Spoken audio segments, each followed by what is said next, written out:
for the debate, it's on the other side. For copyright reasons, I can't show it, but you can hear it. So, welcome. This is going to be a lot of fun. Thanks for being here. It's really good to have you here on this night.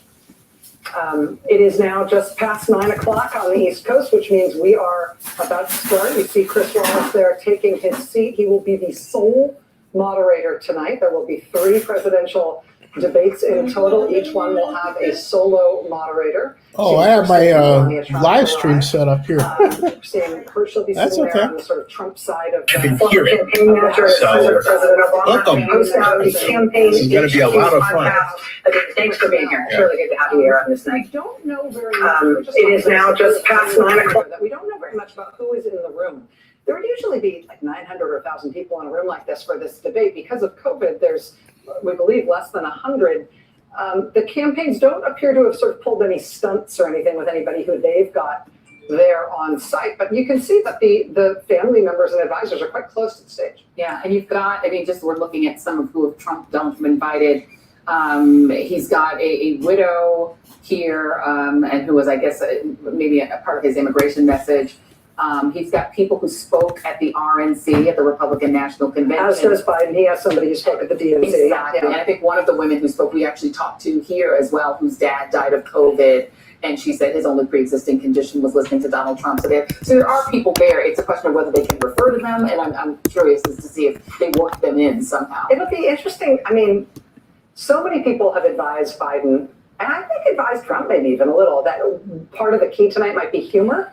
Right, you want a zinger, you want a memorable line. That humor can help. That especially if you're talking about something that's not the worst dire thing in the world. If you can take a lighthearted approach in a room that's almost empty. Yeah, you can't count on getting roaring applause or a big laugh out of the room, even if it is all your family members and staffers. Yeah. And that cuts both ways. I mean, we always think of Trump as someone who needs a crowd, needs that feedback. He's also someone who isn't inhibited by shame. So I wouldn't expect him to be limited by the lack of a cheering audience.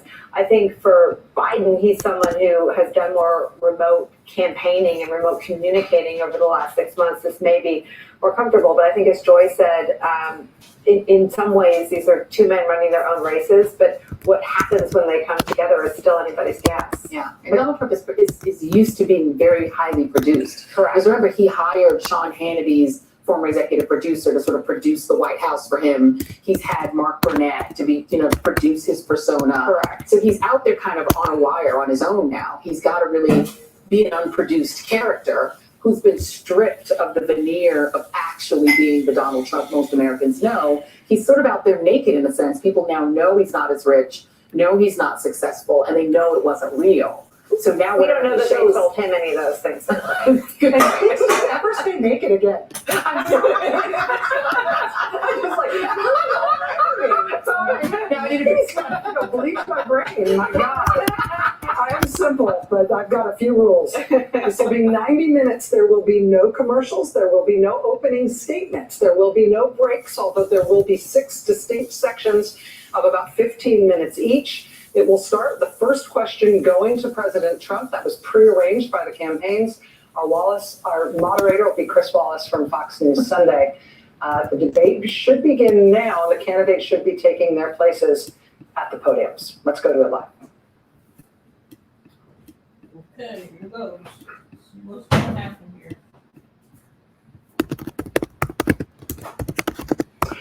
Good evening from the Health Education Campus of Case Western Reserve University and the Cleveland Clinic. I'm Chris Wallace of Fox News, and I welcome you to the first of the 2020 presidential debates between President Donald J. Trump and former Vice President Joe Biden. This debate is sponsored by the Commission on Presidential Debates. The Commission has designed the format, 6 roughly 15-minute segments, with 2-minute answers from each candidate to the first question, then open discussion for the rest of each segment. Both campaigns have agreed to these rules. For the record, I decided the topics and the questions in each topic. I can assure you, none of the questions has been shared with the Commission or the 2 candidates. This debate is being conducted under health and safety protocols designed by the Cleveland Clinic. which is serving as the health security advisor to the commission for all 4 debates. As a precaution, both campaigns have agreed that candidates will not shake hands at the beginning of tonight's debate. The audience here in the hall has promised to remain silent. No cheers, no boos or other interruptions, so we, and more importantly you, can focus on what the candidates have to say. No noise except right now, as we welcome the Republican nominee, President Trump, and the Democratic nominee, Vice President Biden.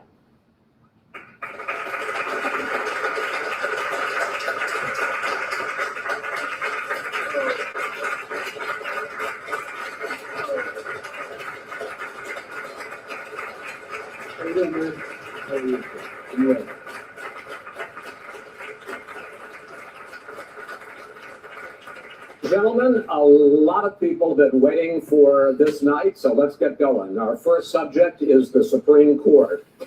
President Trump, you nominated Amy Coney Barrett over the weekend to succeed the late Ruth Bader Ginsburg on the court.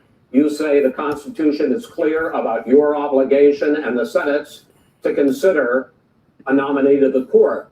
Vice President Biden, you say that this is an effort by the president and Republicans to jam through an appointment and what you call an abuse of power. My first question to both of you tonight: why are you right in the argument you make and your opponent wrong? And where do you think a Justice Barrett would take the court?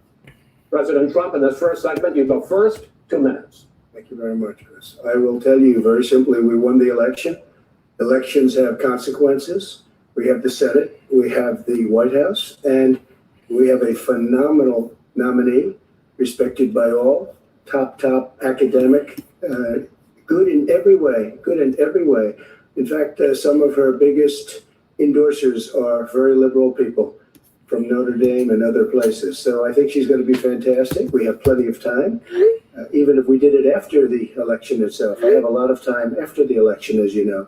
So I think that she will be outstanding. She's going to be as good as anybody that has served on that court. We really feel that. We have a professor at Notre Dame, highly respected by all, said she's the single greatest student he's ever had. He's been a professor for a long time at a great school.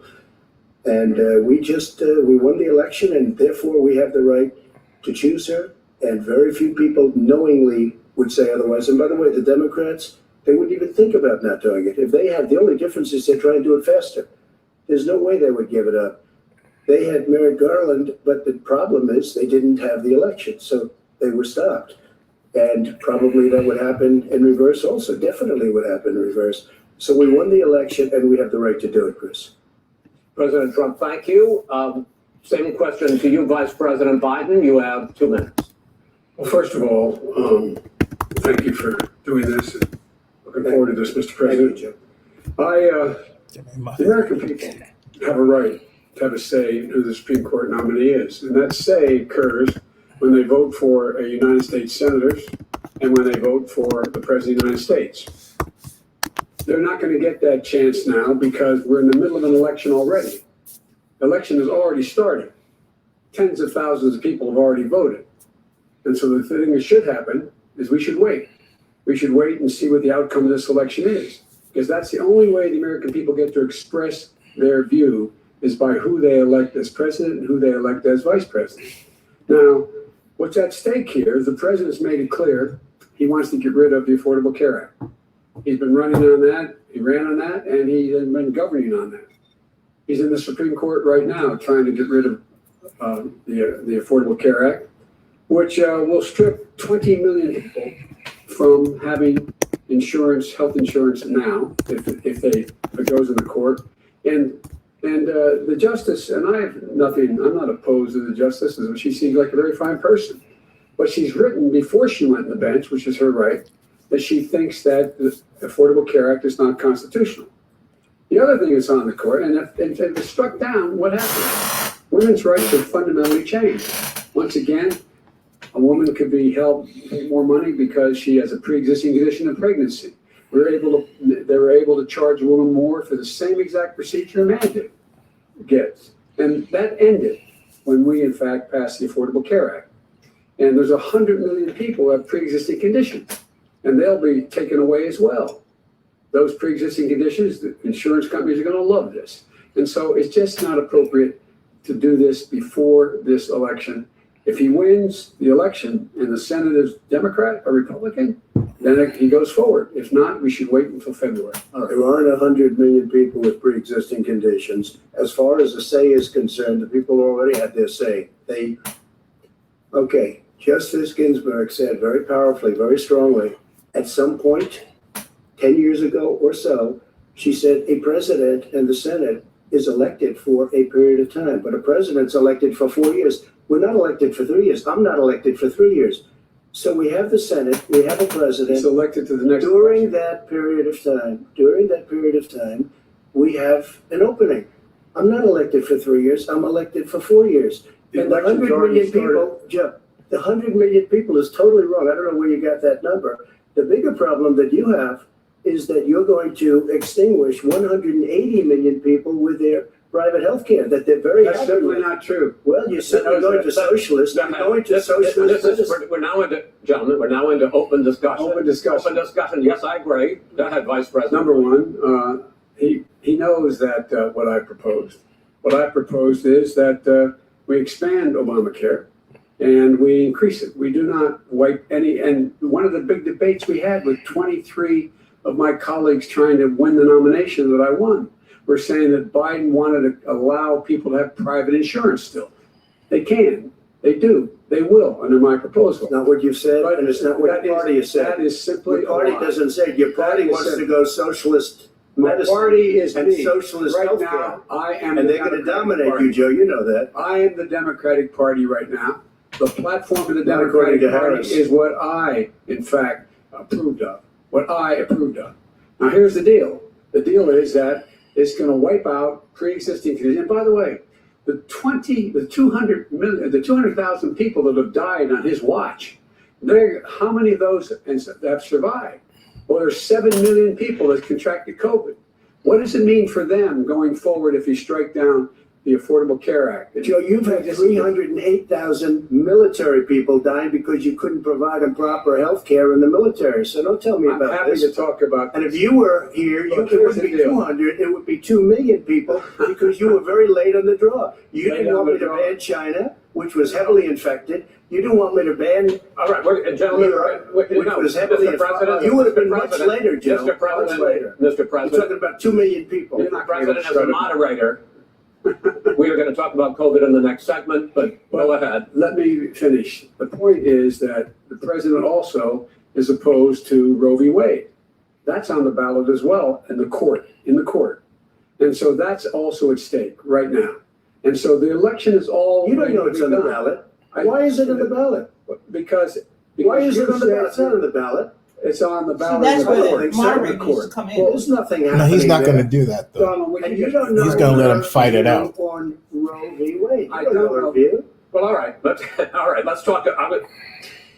We got a lot to unpack here. And see, when he says it's on the ballot, he means that when you vote for president, that's on the ballot. I mean, President, you know, Supreme Court but he's will trying to- hear a case Trump is just trying a to week twist him after up the election because in Donald's an which the Trump asshole. administration, you know. along with 18 state attorneys general, are seeking to overturn That's right. Obamacare, to end Obamacare. You have spent the last Because they want to give good health If care. I may ask questions here.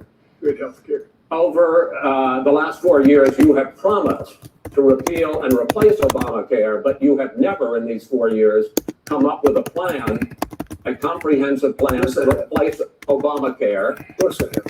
Well, I'll I give got you rid an of the opportunity. And when I individual finish, I'm going to mandate. give you an Excuse me, opportunity. I got rid of the individual mandate, which was a That big is not a chunk of comprehensive Obamacare. plan. That is absolutely a big thing. That was the worst part of Obamacare. Sir, Chris, you're that was the debating him, worst not part of me. Let me Obamacare. ask my Well, question. I'll ask Joe. I The know. individual I- mandate was the most unpopular Mr. Vice aspect of Mr. Obamacare. I got rid of I'd it. like And you we to- will protect people. President, with I'm the pre-existing moderator of this conditions. debate, and I would like you to let me ask my question, and then you can answer. Go ahead.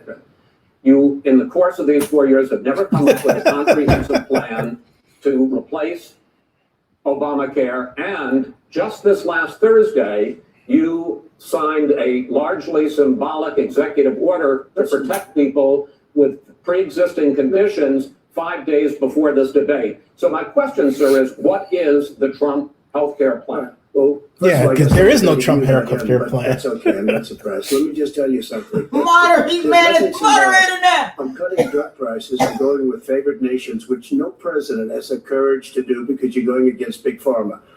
Drug prices will be coming down 80 or 90%. You could have done it during your 47-year period in government, but you didn't do it. Nobody's done it. So we're cutting health care. All of the things that we've done, insulin. I give you an example, insulin. It was destroying families, destroying people because I'm getting it for so cheap. It's like water. You want to know the truth? So cheap. Take a look at all of the drugs that what we're doing, prescription drug prices. We're going to allow our governors now to go to other countries to buy drugs because they pay just a tiny fraction. This is open discussion. No, but this is big stuff, sir. You'll be happy. I'm about to pick up on one of your points to ask the vice president, which is he points out that you would like to add a public option to Obamacare, and the argument that he makes and other Republicans make is that that is going to end private insurance. It is not. I'm asking the question. It will end private insurance and create a government takeover of health care. It does not. It's only for those people who are so poor they qualify for Medicaid. They can get that free in most states, except governors who want to deny people who are poor Medicaid. Anyone who qualifies for Medicaid would automatically be enrolled in the public option. The vast majority of the American people would still not be in that option. Number one. Joe, you agreed with Bernie Sanders, far left, on the manifesto. We call it. Manifesto. You socialize medicine. Look, hey, are you saying the fact of the matter is, I beat Bernie Sanders. Not by much. I beat him a whole hell of a lot. I'm here standing facing you. Pocahontas would have left 2 days early. You would have lost every primary. All he knows how to do is Tuesday. You got very lucky. Here's the deal. I got very lucky, and you get very lucky tonight as well. And tonight I'm going to make sure, because here's the deal. Here's the deal. The fact is that everything he's saying so far is simply a lie. I'm not here to call out his lies. Everybody knows he's a liar. But you I want to make sure. What it lasted you last night first. I want to make sure. President, can you let him finish, sir? No, he doesn't know how to do that. You picked to be surprised. The wrong guy, the wrong night at the wrong time. Listen, you agreed with Bernie Sanders to the whole manifesto. There is no manifesto. Please let him speak, Mr. Number two. You just lost the left. Number two. You just lost the left. You agreed with Bernie Sanders on a plan. Folks, absolutely. Folks, do you have any idea what this clown's doing? Mr. President, He called him a clown. People needing health care. Oh. Because he, in fact, already has cost 10 million people their health care that they had from their employers because of his recession. Number one. Number two, there are 20 million people getting health care through Obamacare now that he wants to take it away. He won't ever look you in the eye and say that's what he wants to do. Take it away. No, I want to give you better health care at a much lower price because he doesn't know how. He doesn't know how to do that. I've already fixed it. He has never offered a plan. Fixed it to an extent. He has never done a as you single might thing. know, but probably doesn't. Gentlemen, you realize if you're both speaking at the same time, and it's too expensive. Let the president. Go ahead, sir. Obamacare is no good. We made it better, and I had You didn't. We took away the individual mandate. We guaranteed pre-existing conditions, but took away the individual mandate. Yeah, it's not true. true. The way it is, and that destroyed. That He didn't make it better. Obamacare. Then I had a choice to make. Do I let my people run it really well or badly? If I run it badly, they'll probably blame him, but they'll blame me. But more importantly, I want to help people. Okay? I said, you got to run it so well. That's what and I just had a meeting with them. They said the problem is no matter how well you run Obamacare, it's a disaster. Yeah, it's you say that. He didn't say that. So we do want to get rid of it. He didn't say that. Chris, we want to get rid of it. I understand this, but I have to give you roughly equal time. Good. Please let the vice president talk. Good. He has no plan for health care.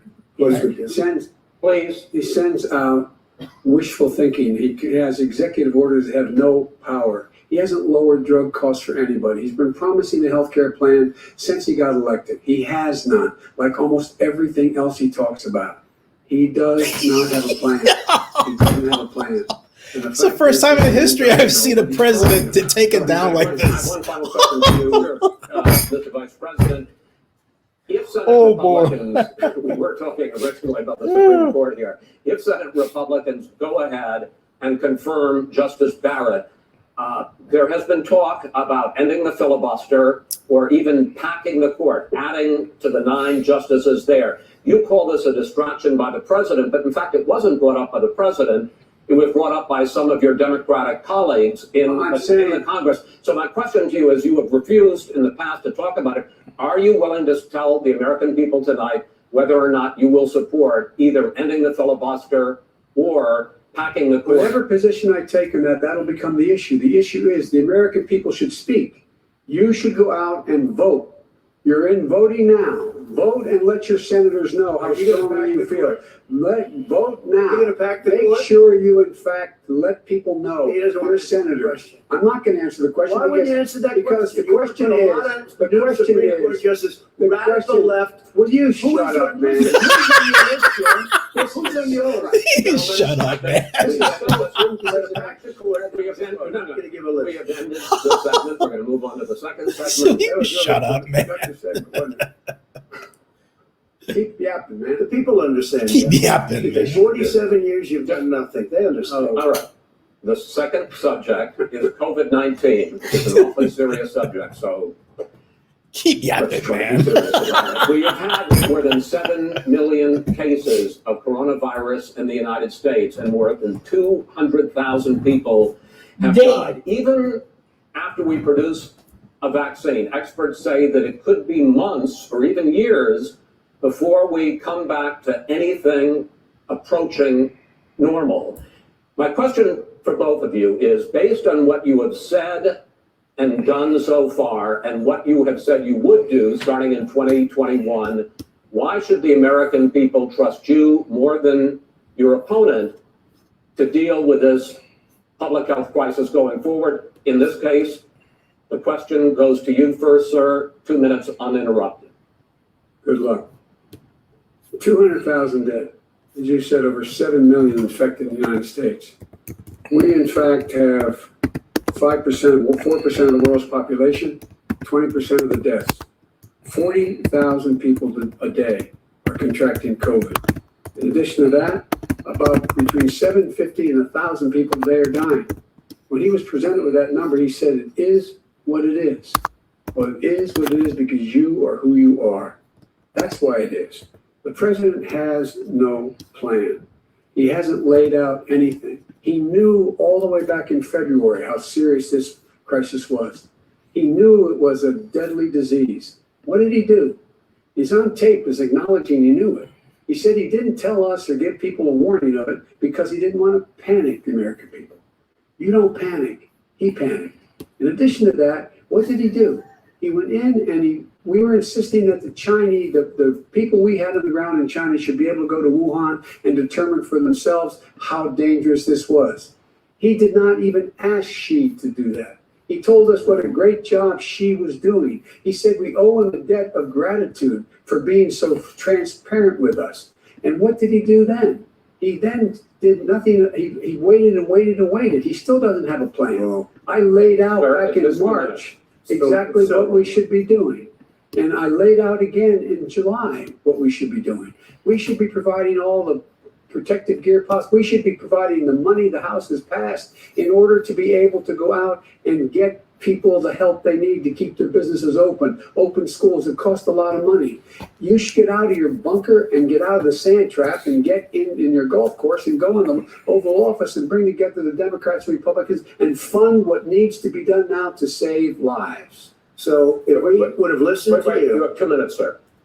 if we would have listened to you, the country would have been left wide open. Millions of people would have died, not 200,000. And one person is too much. It's China's fault. It should have never happened. They stopped it from going in, but it was China's fault. And by the way, when you talk about numbers, you don't know how many people died in China.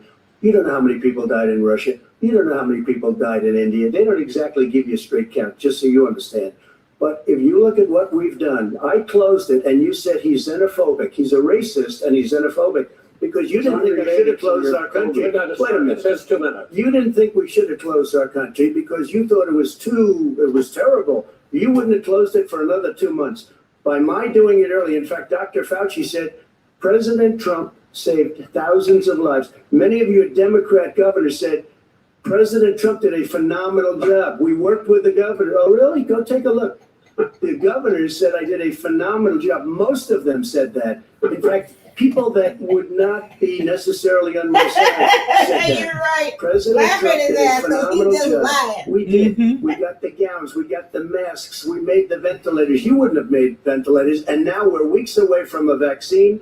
We're doing therapeutics already. Fewer people are dying when they get sick. Far fewer people are dying. We've done a great job. The only thing I haven't done a good job, and that's because of the fake news. No matter what you say to them, they give you bad press on it. It's just fake news. They give you good press. They give me bad press because that's the way it is, unfortunately. But let me just tell you something. I don't care. I've gotten used to it. You could never have done the job that we did. You don't have it in your blood. You could have never done that job.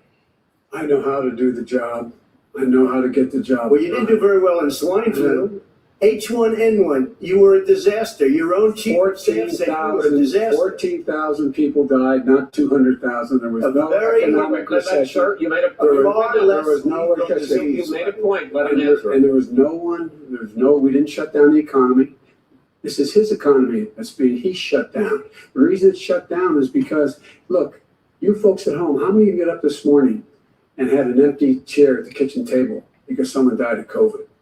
How many of you were in a situation where you lost your mom or dad and you couldn't even speak to them? You had a nurse holding a phone up so you could, in fact, say goodbye. You would have lost far How more many people. people? Far That is- more people. And You would have been And by the way, months late. your own, his Months behind you, own Joe. CDC director says we could lose as many as another 200,000 people between now and the end of the year. And he held up, he said, if we just wear a mask, we can save half those numbers. Just a mask. And by the way, in terms of the whole notion of a vaccine, we're for a vaccine, but I don't trust him at all, nor do you. I know you don't. But we trust as a scientist. You don't We trust Dr. Johnson Fauci. Johnson, Pfizer. And Okay, by the way, gentlemen, let me move on to questions about the future because you both have touched on two of the questions I'm going to ask.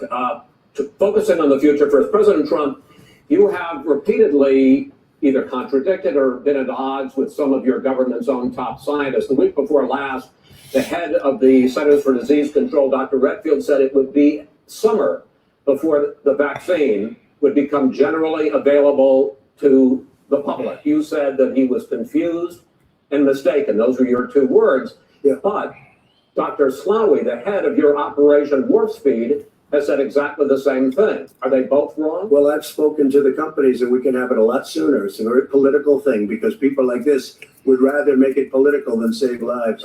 It is a very political thing. I've spoken to Pfizer. I've spoken to all of the people that you have to speak to. We have great Moderna, Johnson & Johnson, and others.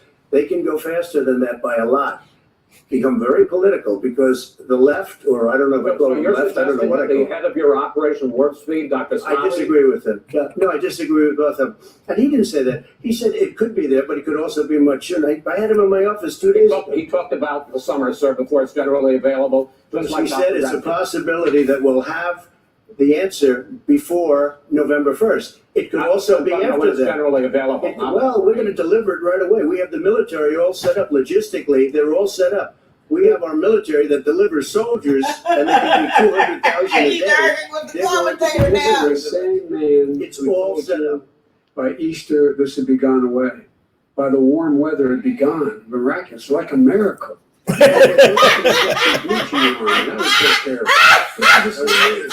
I would have said sarcastic. And so here's the thing. He's talking about a vaccine.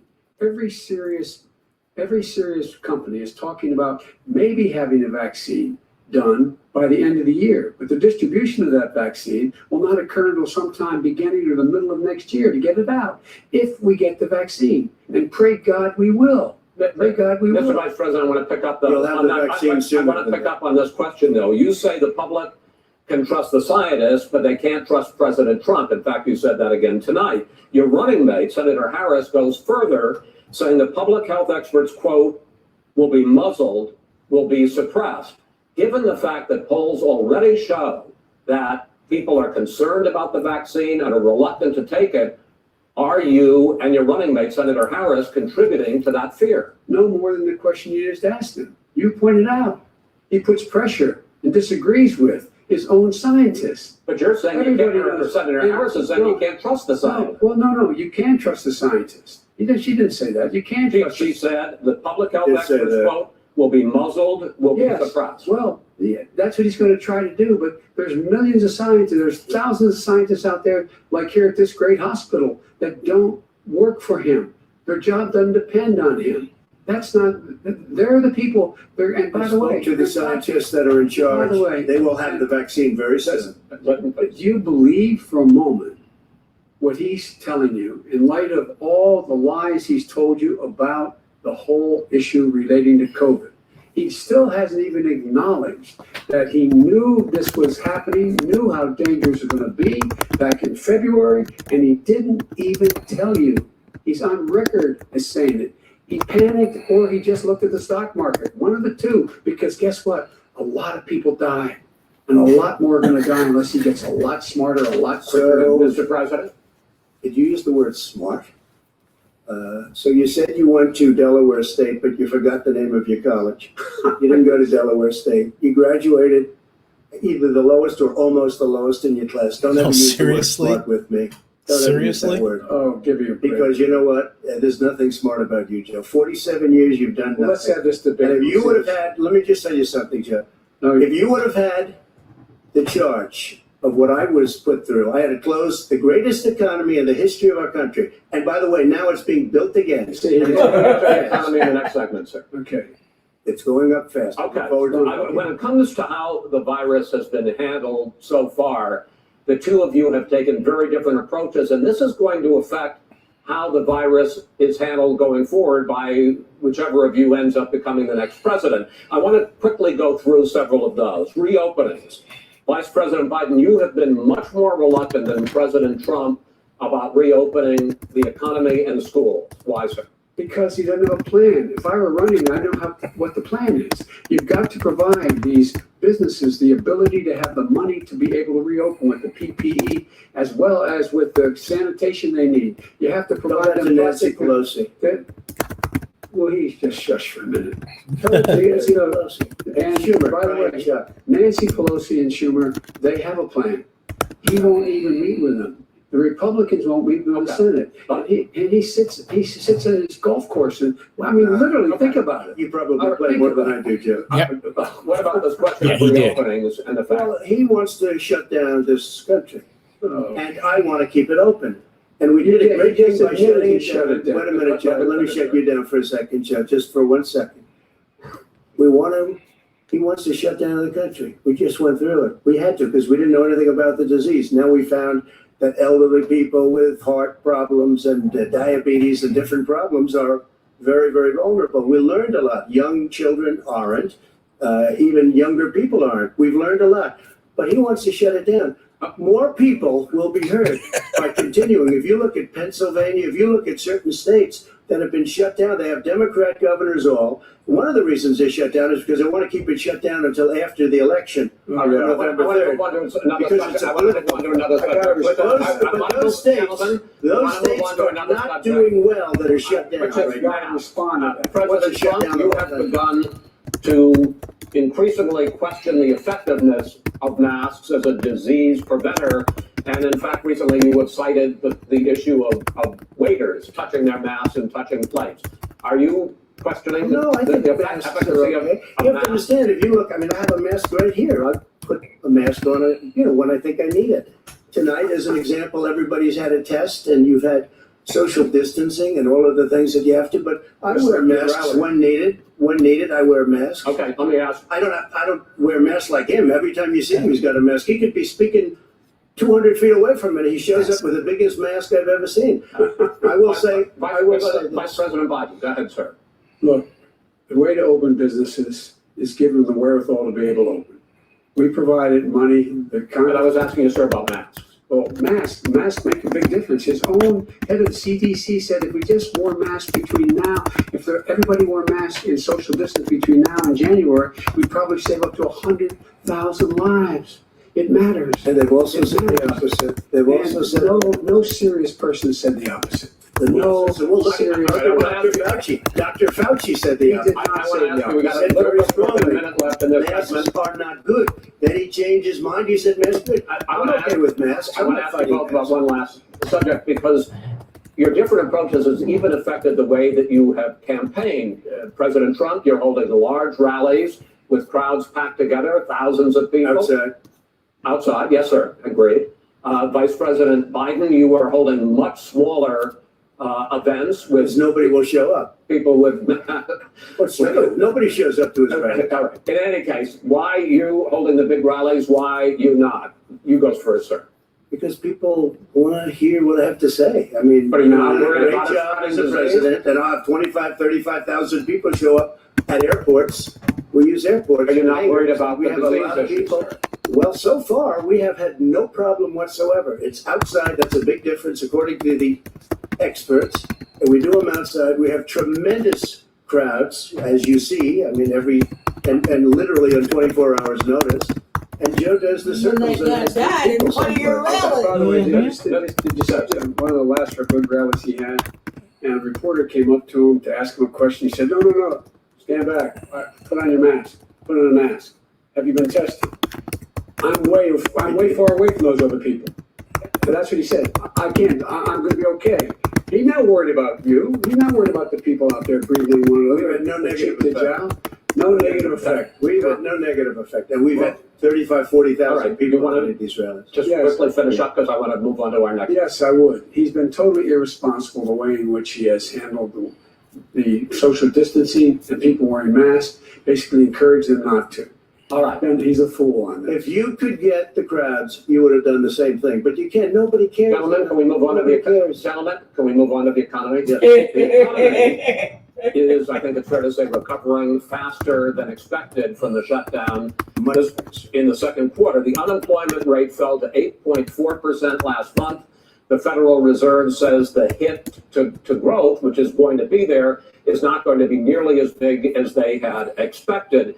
President Trump, you say we are in a V-shaped recovery.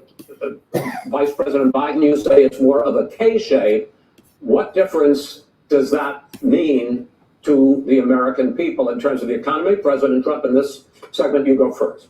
So we built the greatest economy in history. We closed it down because of the China plague. When the plague came in, we closed it down, which was very hard psychologically to do. He didn't think we should close it down, and he was wrong. And again, 2 million people would be dead now instead of still 204,000 people is too much. One person is too much. Should have never happened from China. But what happened is we closed it down, and now we're reopening, and we're doing record business. We had 10.4 million people in a 4-month period that we've put back into the workforce. That's a record the likes of which nobody's ever seen before. And he wants to close down he will shut it down again. He will destroy this country. You know, a lot of people between drugs and alcohol and depression, when you start shutting it down, you take a look at what's happening in some of your Democrat-run states where they have these tough shutdowns. And I'm telling you, it's because they don't want to open it. One of them came out last week. You saw that. Oh, we're going to open up on November 9th. Why November 9th? Because it's after the election. They think they're hurting us by keeping them closed. They're hurting people. People know what to do. They can social distance. They can wash their hands. They can wear masks. They can do whatever they want. But they got to open these states up. When you look at North Carolina, when you look, and these governors are under siege, Pennsylvania, Michigan, and a couple of others, you got to open these states up. It's not fair. You're talking about almost it's like being in prison. And you look at what's going on with divorce. Look at what's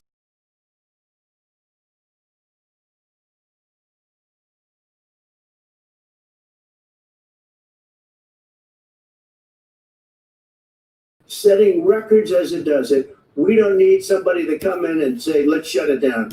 All right, your 2 minutes, sir. We're now moved to you. As I said, posing the question, the president says it's a V-shaped recovery. You say it's a K-shaped recovery. What's the difference? The difference is millionaires and billionaires like him in the middle of the COVID crisis have done very well. billionaires have made another $300 billion because of his profligate tax proposal, and he only focused on the market. But you folks at home, you folks living in Scranton and Claymont and all the small towns and working class towns in America, how well are you doing? This guy paid a total of $750 in taxes. Sir, wait, no, sir, it's just yeah, I understand. You've agreed to the 2 minutes, so please let him have it. Do I get my time back? The fact is that he is, in fact, smart to do that, this in a way that he's going to be the first president of the United States to leave office having fewer jobs in his administration than when he became president. Fewer jobs than when he became president. First one in American history. Secondly, the people who have lost their jobs are those people who have been on the front lines, those people who have been saving our lives, those people who have been out there dying, people who've been putting themselves in a way to make sure that we could all try to make it. And the idea that he is insisting that we go forward and open when you have almost half the states in America with a significant increase in COVID deaths and COVID cases in the United States of America.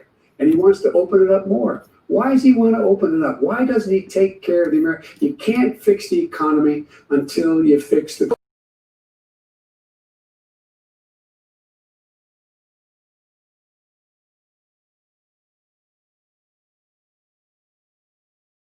a lot of money to open them safely. You know, they were going to give, his administration was going to give the teachers and school students masks. And then they decided, no, couldn't do that because it's not a national emergency. Not a national emergency. They've done nothing to help small businesses. Nothing. They're closing. 1 in 6 is now gone. He ought to get on the job and take care of the needs of the American people so we can open safely. All right, your time is up, sir. We are going to get to. We're going to respond to that. Well, you both have 2 minutes, sir. Excuse me, he made a statement.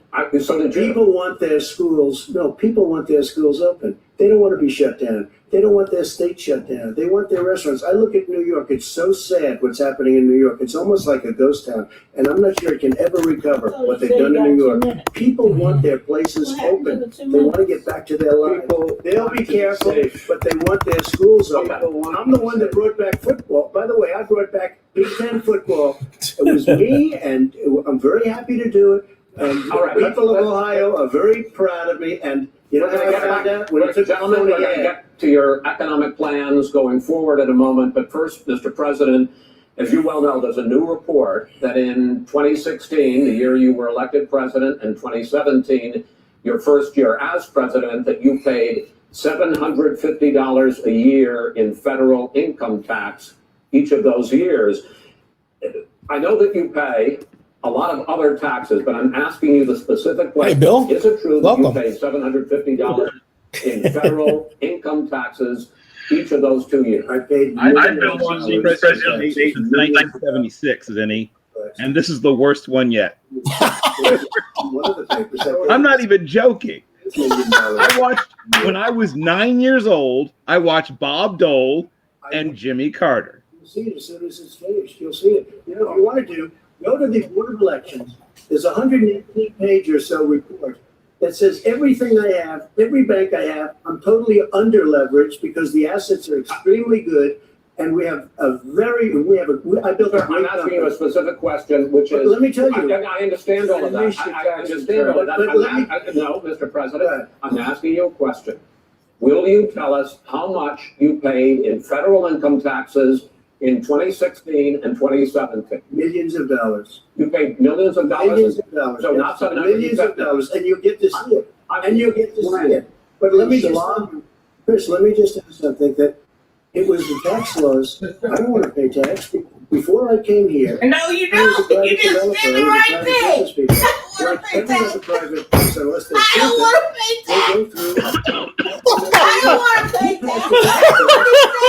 He said, I don't want to pay tax. I don't want to pay tax. Credits. I know he said that. I heard it. Hotel on Pennsylvania Avenue, you get a massive, which was given to me by the Obama administration, if you can believe that.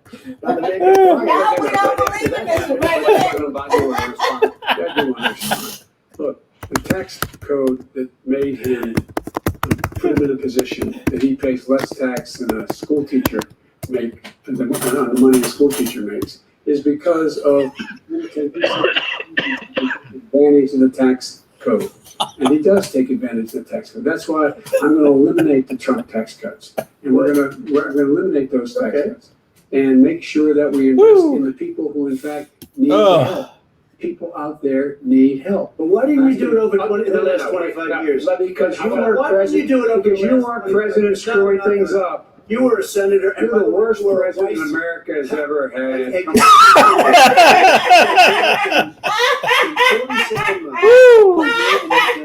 Oh my God! We've done things that you never even thought of doing, including But fixing the that's broken right. military. You're that you right. He never thought Mr. President, we're talking about the economy. I'd like to ask you about your plans going forward, because, Mr. Vice President, your economic plan, if you were to be elected president, focuses a lot on big government, big taxes, big spending. I want to focus first on the taxes. You proposed more than $4 trillion over a decade in new taxes on individuals making more than $400,000 a year and on corporations. President Trump says that that kind of an increase in taxes is going to hurt the economy as it's just coming out of a recession. Well, just take a look at what is the analysis done by Wall Street firms. Points out that my economic plan would create 7 million more jobs than his in 4 years, number one. And number two, it would create an additional $1 trillion in economic growth, because it would be about buying American. That we're going to make this federal government spend $600 billion a year on everything from ships to steel to buildings and the like. And under my proposal, we're going to make sure that every penny of that has to be made by a company. But respectfully, so I'm talking about taxes. I love this. By the way, I'm going to eliminate a significant number of the tax. I'm going to make the corporate tax 28%. It shouldn't be 21%. You have 91 companies, in the Fortune 500, who don't pay a single penny in tax, making billions of dollars. Why didn't you do it Billions before of dollars. when you were vice president with Obama? Because you, in fact, passed that.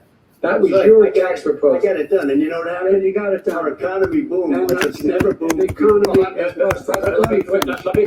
President, let me pick up on that. You would continue your free market approach, lower taxes, more deregulation, correct? Not lower taxes for American people. But in Obama's, you talk about the economy booming. It turns out that in Obama's final 3 years as president, more jobs were created, 1.5 million more jobs than in the first 3 years of your presidency. They had the slowest recovery economic recovery since 1929. It was the slowest recovery. Also, they took over something that was down here. All you had to do is turn on the lights and you pick up a lot. But they had the slowest economic recovery since 1929. Let me tell you about the stock market.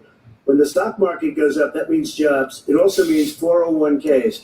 If you got in, if you ever became president with your ideas, you want to terminate my taxes, I'll tell you what, you'll lose half of the companies that have poured in here will leave, and plenty of companies that are already here, they'll leave for other places. They will leave, and you will have a depression, the likes of which you've never seen. Not a direct one-to-one correlation. The worst recession short of a depression in American history. I was asked to bring it back. We were able to have an economic recovery that created the jobs you're talking about. We handed him a booming economy. He blew it. It wasn't booming. It wasn't booming. It was the weakest recovery since 1920. Is it fair to say he blew it when, in fact, there was record low unemployment before COVID? Yeah, but because what he did, even before COVID, manufacturing went in the hole. Excuse me, Chris. Wait. Number two. Chris. Number three. They said it would take. No, you're on number two. No. Chris. They said it would take a miracle to bring back manufacturing. I brought back 700,000 jobs. They brought back nothing. They gave up on manufacturing. My standard fare. I'm the guy He totally gave up on manufacturing. We brought back, I was asked to bring back Chrysler and General Motors. We brought them back right here in the state of Ohio and Michigan. He blew it. They're gone. He blew it. And in fact, they're going. Ohio had the best year it's ever had last year. Michigan had the best year they've ever had. That is not Many true. car companies came in from Germany, from Japan, went to Michigan, went to Ohio. They're not having And they didn't come in with you. Mr. Vice President. And so you take a look at what he's actually done.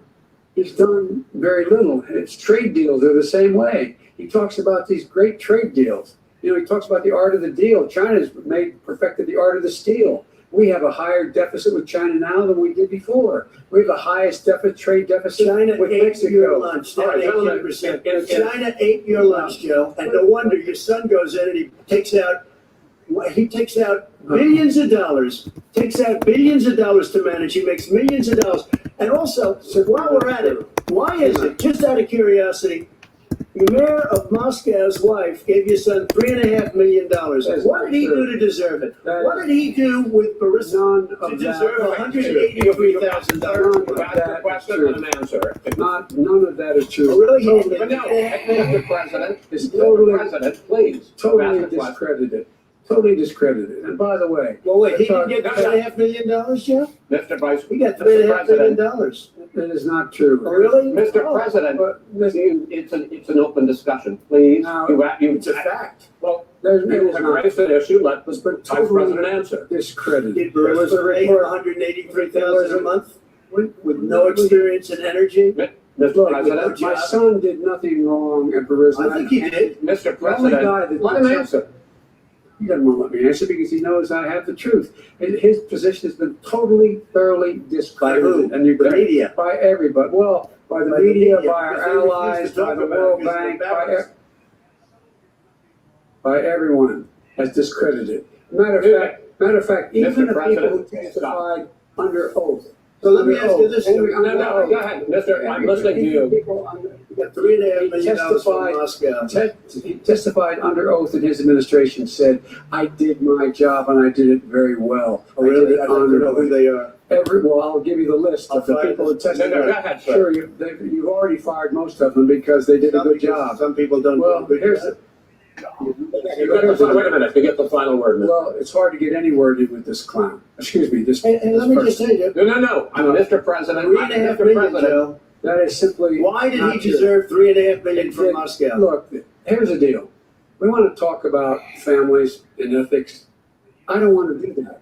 I mean, his family we could talk about all night. His family's My already. family already lost a fortune by coming down and helping us with Hey, government. Fight.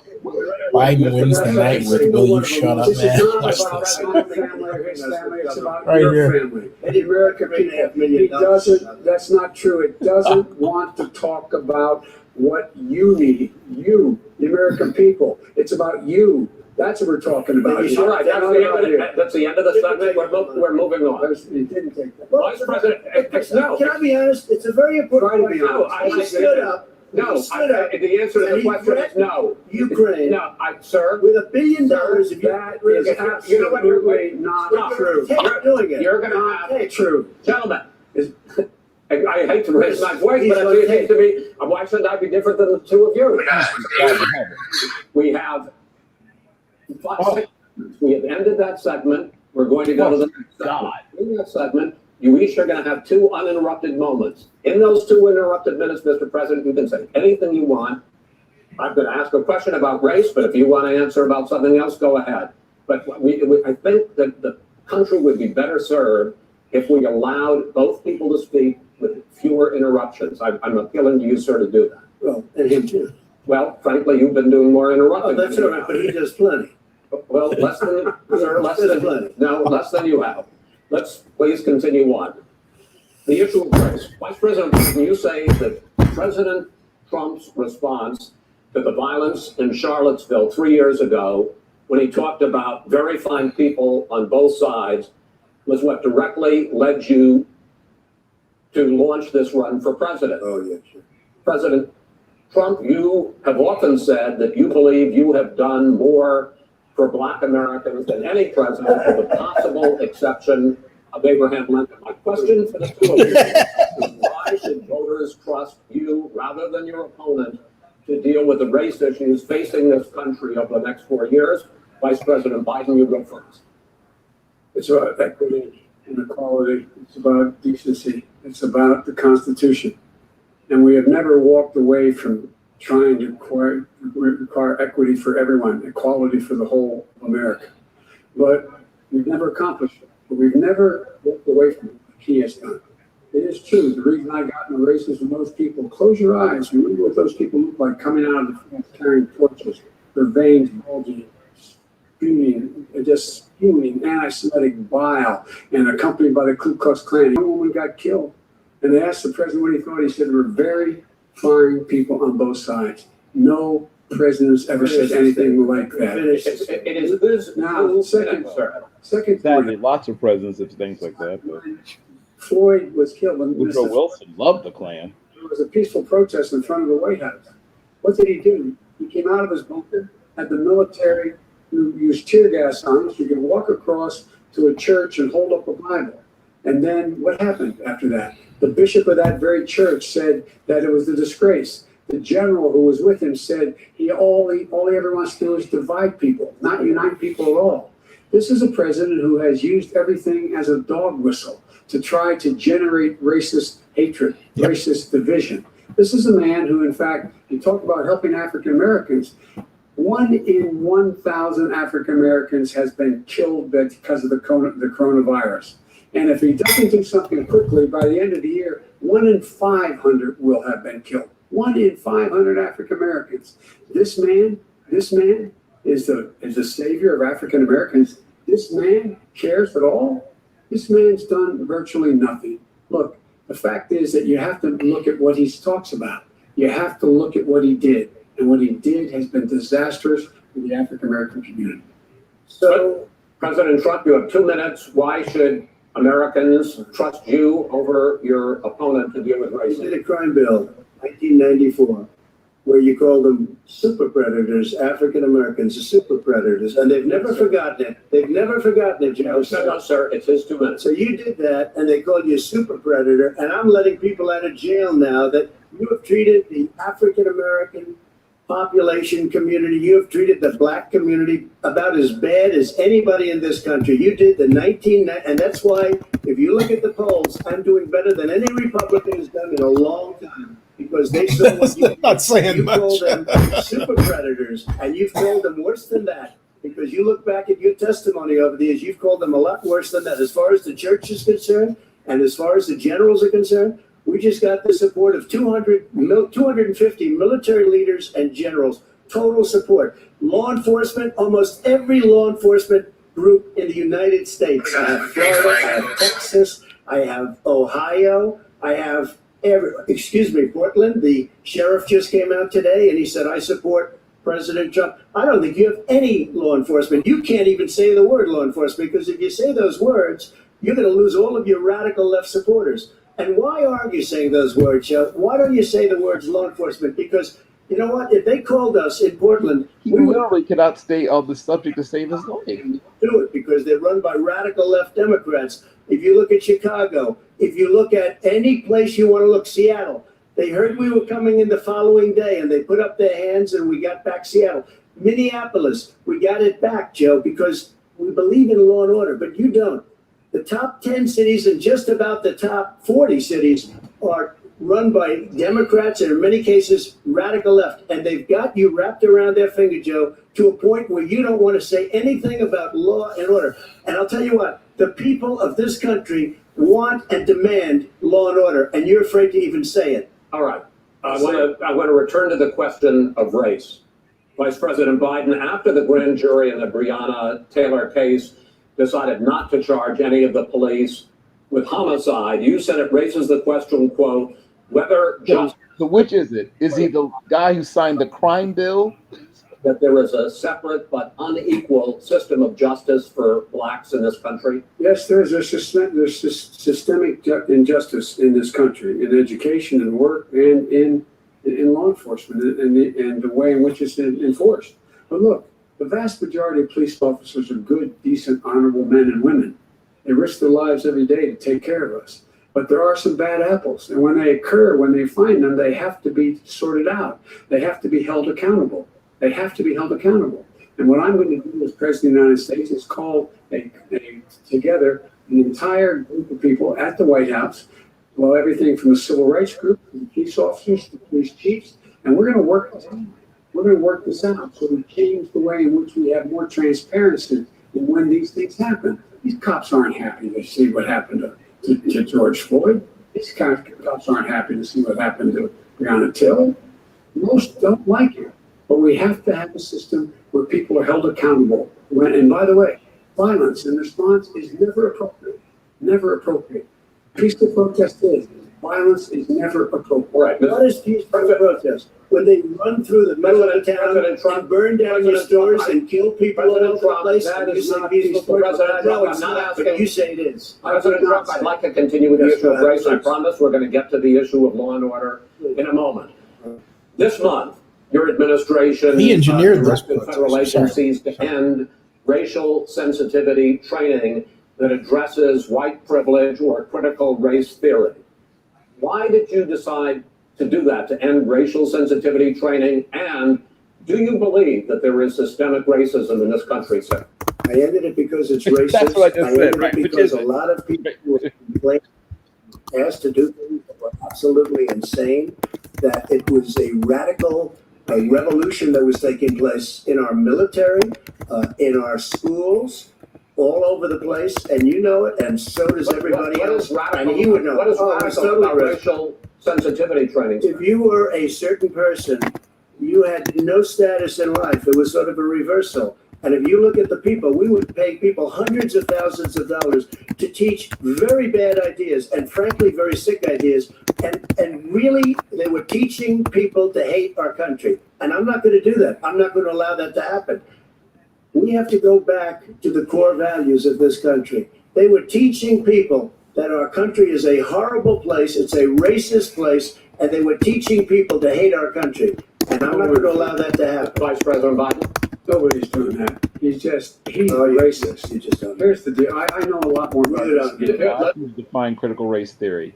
Is that there is racial insensitivity. People have to be made aware of what other people feel like, what insults them, what is demeaning to them. It's important that people know they don't want to. Many people don't want to hurt other people's feelings, but it makes a big difference. It makes a gigantic difference in the way a child is able to grow up and have a sense of self-esteem. It's a little bit like how this guy and his friends look down on so many people. They look down their nose on people like Irish Catholics like me and grew up in Scranton. They look down on people who don't have money. They look down on people who are of a different faith. They look down on people who are a different color. In fact, we're all Americans. The only way we're going to bring this country together is to bring everybody together. No, we cannot bring it together. We can take this on and we can defeat racism.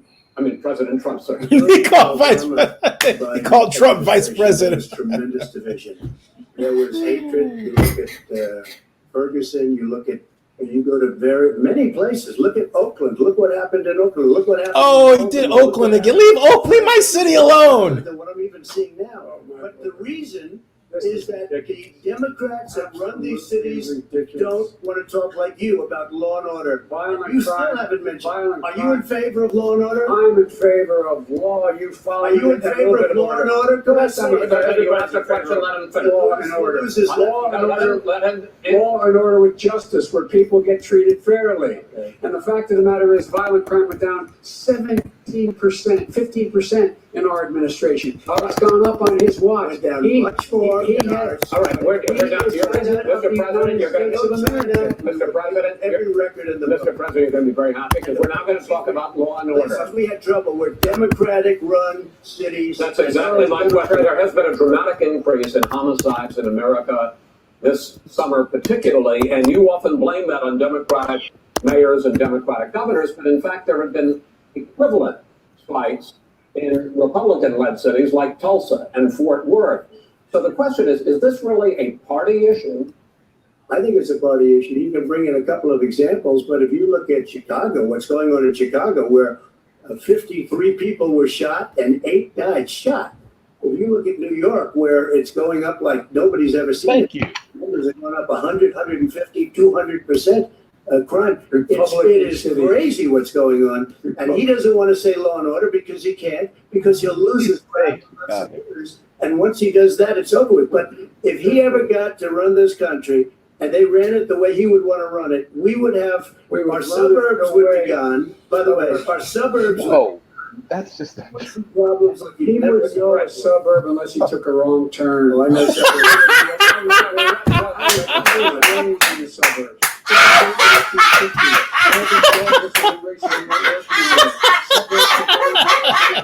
There's many people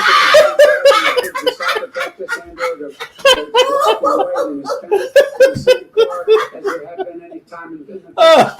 What really is a threat to the suburbs and their safety is his failure to deal with COVID. They're dying in the suburbs. His failure to deal with the environment. They're being flooded. They're being burned out because his refusal to do anything. That's why the suburbs are in trouble. I do want to talk about this issue of law and order, though. And in the joint recommendation that came from the Biden-Bernie Sanders task force, you talked about, quote, reimagining policing.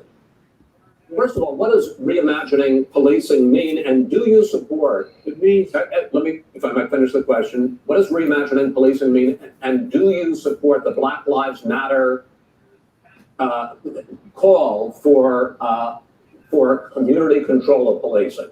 look, what I support is the police having the opportunity to deal with the problems they face. And I'm totally opposed to defunding the police officers.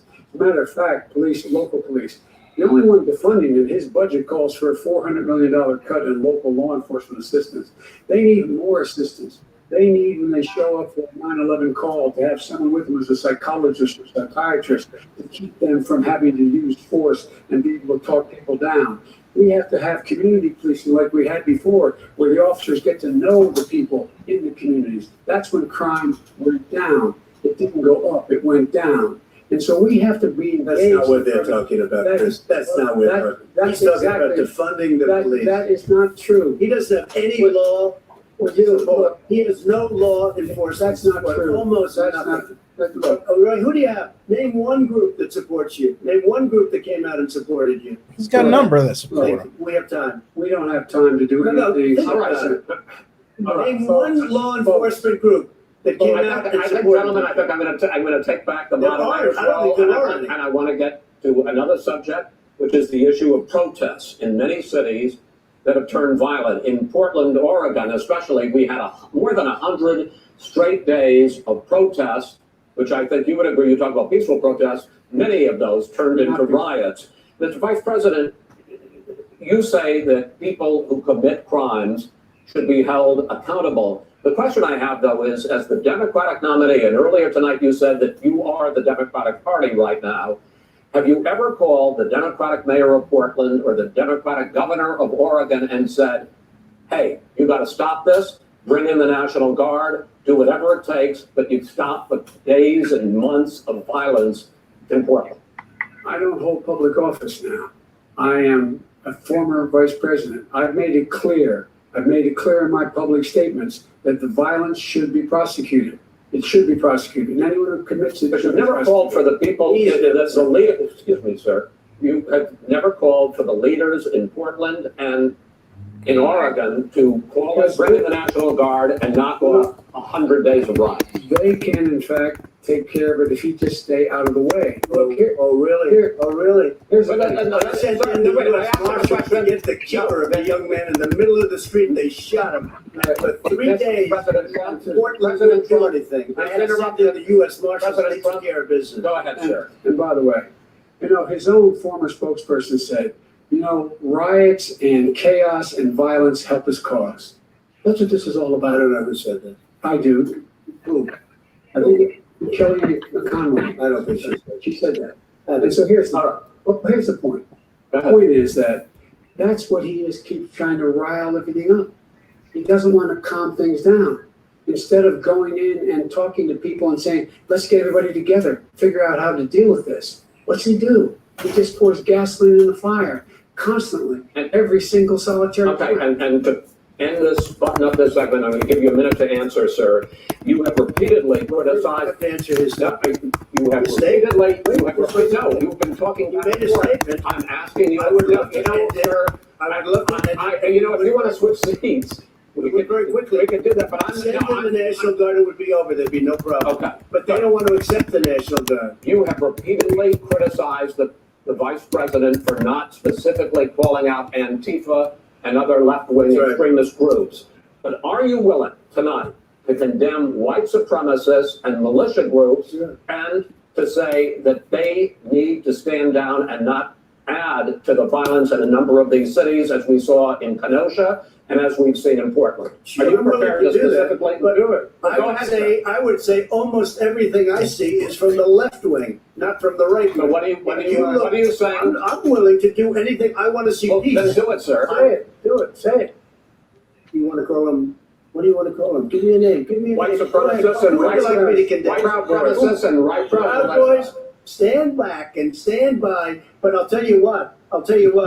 Somebody's got to do something about Antifa and the left, because this is not. There's no such thing as Antifa. So Jesus. FBI director. This is a left-wing white supremacist. Antifa's an idea, not an organization. Oh, you got it. Not militia. That's what It is an idea. FBI. His FBI director said. Well, then you know what? No, we're done, sir. We're moving on to the next. That's not an idea. Everybody in your administration tells you the truth is a bad idea. Can I tell you what? You have no idea. Antifa is a dangerous All right, radical gentlemen, we're group. now moving on to the. Antifa's a fake creation of the right wing. It's a fake. I'm going to ask a question. When the president seeks a second term, it is generally a referendum on his record. But Vice President Biden, you like to quote one of your dad's sayings, which is, don't compare me to the almighty, compare me to the alternative. And in this case, sir, you are the alternative. Looking at both of your records, I'm going to ask each of you, why should voters elect you president over your opponent? In this segment, President Trump, you go first, 2 minutes. Because there has never been an administration or president who has done more than I've done in a period of 3.5 years. And that's despite the impeachment hoax. And you saw what happened today with Hillary Clinton, where it was a whole big con job. But despite going through all of these things, where I had to fight both flanks and behind me and above, there has never been an administration that's done what I've done. The greatest before COVID came in, the greatest economy in history, lowest unemployment numbers. Everything was good. Everything was going. And by the way, there was unity going to happen. People were calling me for the first time in years. They were calling and they were saying, it's time maybe. And then what happened? We got hit, but now we're building it back up again. A rebuilding of the military, including Space Force and all of the other things. A fixing of the VA, which was a mess under him. 308,000 people died because they didn't have proper health care. He was a mess. And we now got a 91% approval rating at the VA, our vets. We take care of our vets. But we've rebuilt our military. The job that we've done, and I'll tell you something, some people say maybe the most important.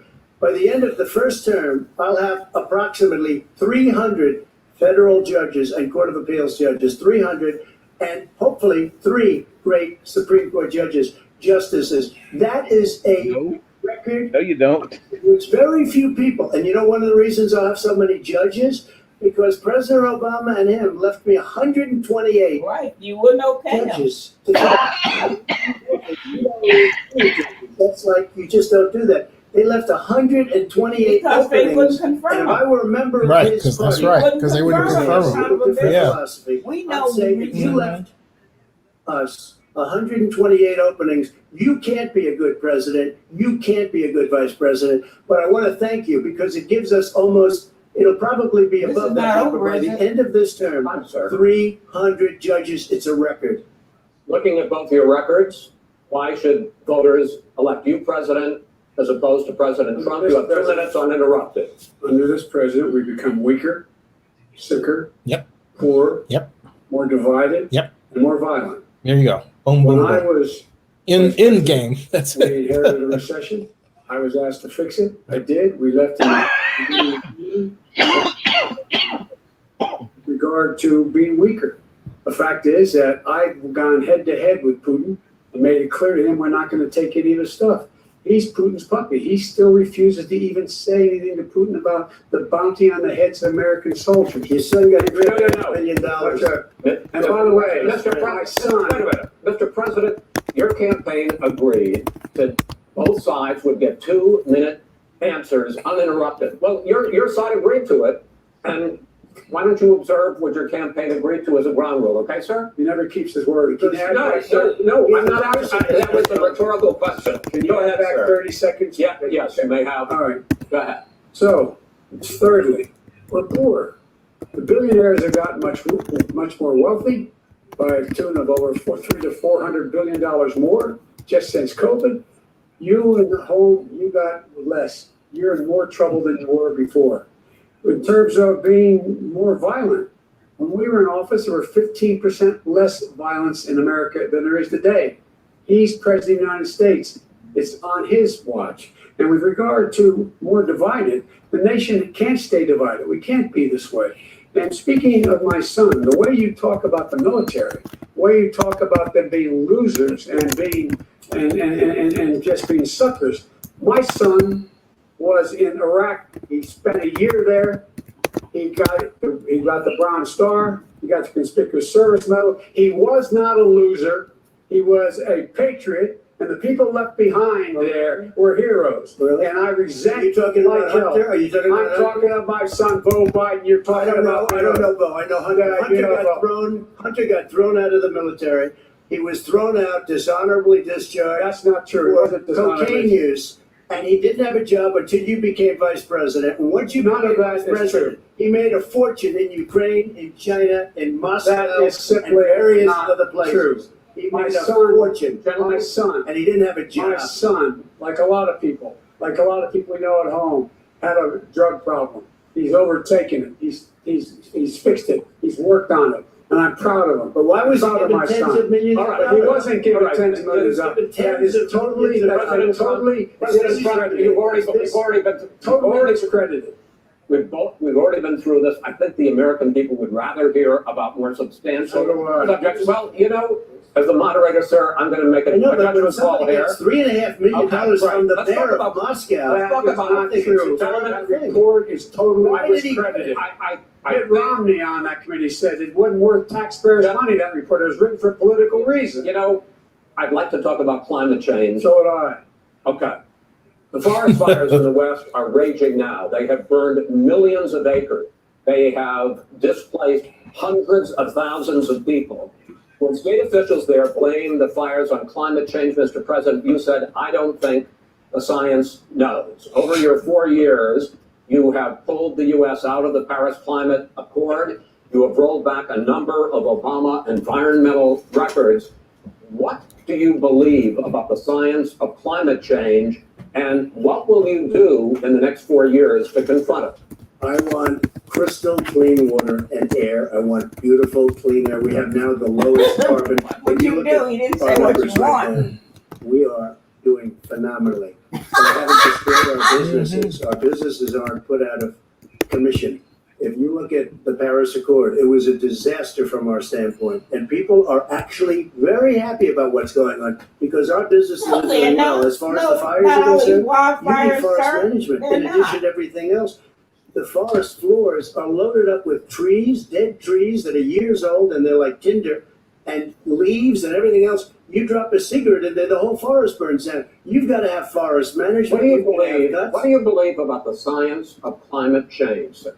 I believe that we have to do everything we can to have immaculate air, immaculate water, and do whatever else we can that's good. Oh, but that's not a billion trees, the billion tree project, and it's very Do you exciting. believe that human pollution, greenhouse gas emissions contributes to the global warming of the I think planet? a lot of things do, but I think to an extent, yes. But I also think we have to do better management of our forests. Every year, I get the call, California's burning. California's burning. Uh-oh, he went there. He went there. If that were, if you had forest management, good forest management, you wouldn't be getting those calls. You know, in Europe, they live their forest cities. They're called forest cities. They maintain their forests. They manage their forests.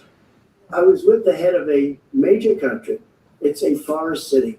He said, sir, we have trees that are far more, they ignite much easier than California.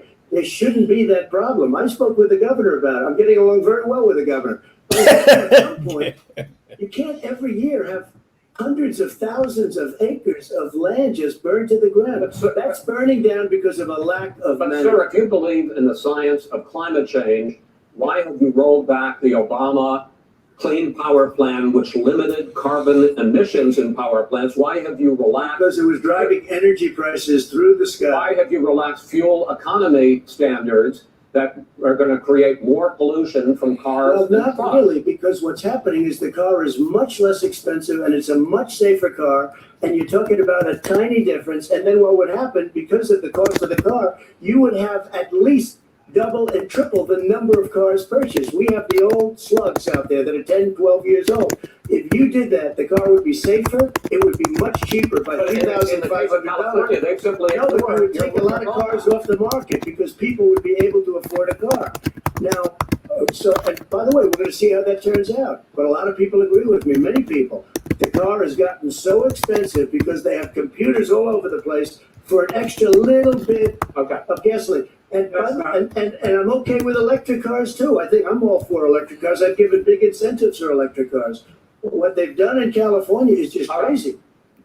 Vice President Biden to respond to the president's climate change record, but I also want to ask you about a concern. You proposed $2 trillion in green jobs. You talked about new limits, not abolishing, but new limits on fracking, ending the use of fossil fuels to generate electricity by 2035, and zero net emission of greenhouse gases by 2050.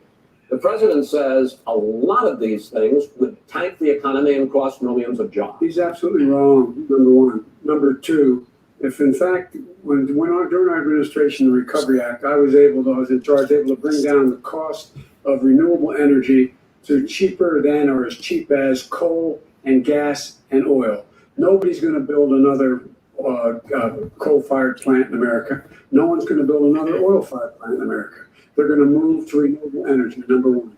Number two, we're going to make sure that we are able to take the federal fleet and turn it into a fleet that's run on their electric vehicles. Making sure that we can do that, we're going to put 500,000 charging stations and all of the highways that we're going to be building in the future. We're going to build an economy that, in fact, is going to provide for the ability of us to take 4 million buildings and make sure that they, in fact, are weatherized in a way that, in fact, they'll emit significantly less gas and oil because the heat will not be going out. There's so many things that we can do now to create thousands and thousands of jobs. We can get to net zero in terms of energy production by 2035. Not only not costing people jobs, creating millions of good paying jobs, not $15 an hour, but prevailing wage, by having a new infrastructure that in fact is green. And the first thing I will do, I will rejoin the Paris Accord. I will join the Paris Accord because with us out of it, look what's happening. It's all falling apart. And talk about someone who has no relationship with foreign policy. Brazil, the rainforests of Brazil are being torn down, are being ripped down. More carbon is absorbed in that rainforest than every bit of carbon that's emitted in the United States. Instead of doing something about that, I would be gathering up and making sure we had the countries of the world coming up with $20 billion, say, here's $20 billion, stop tearing down the forest. And if you don't, then you're going to have significant economic consequences. What about the argument that President Trump basically says that you have to balance environmental interests and economic interests, and he's drawn his line? Well, he hasn't drawn a line. He still, for example, makes sure that he wants to make sure that methane's not a problem.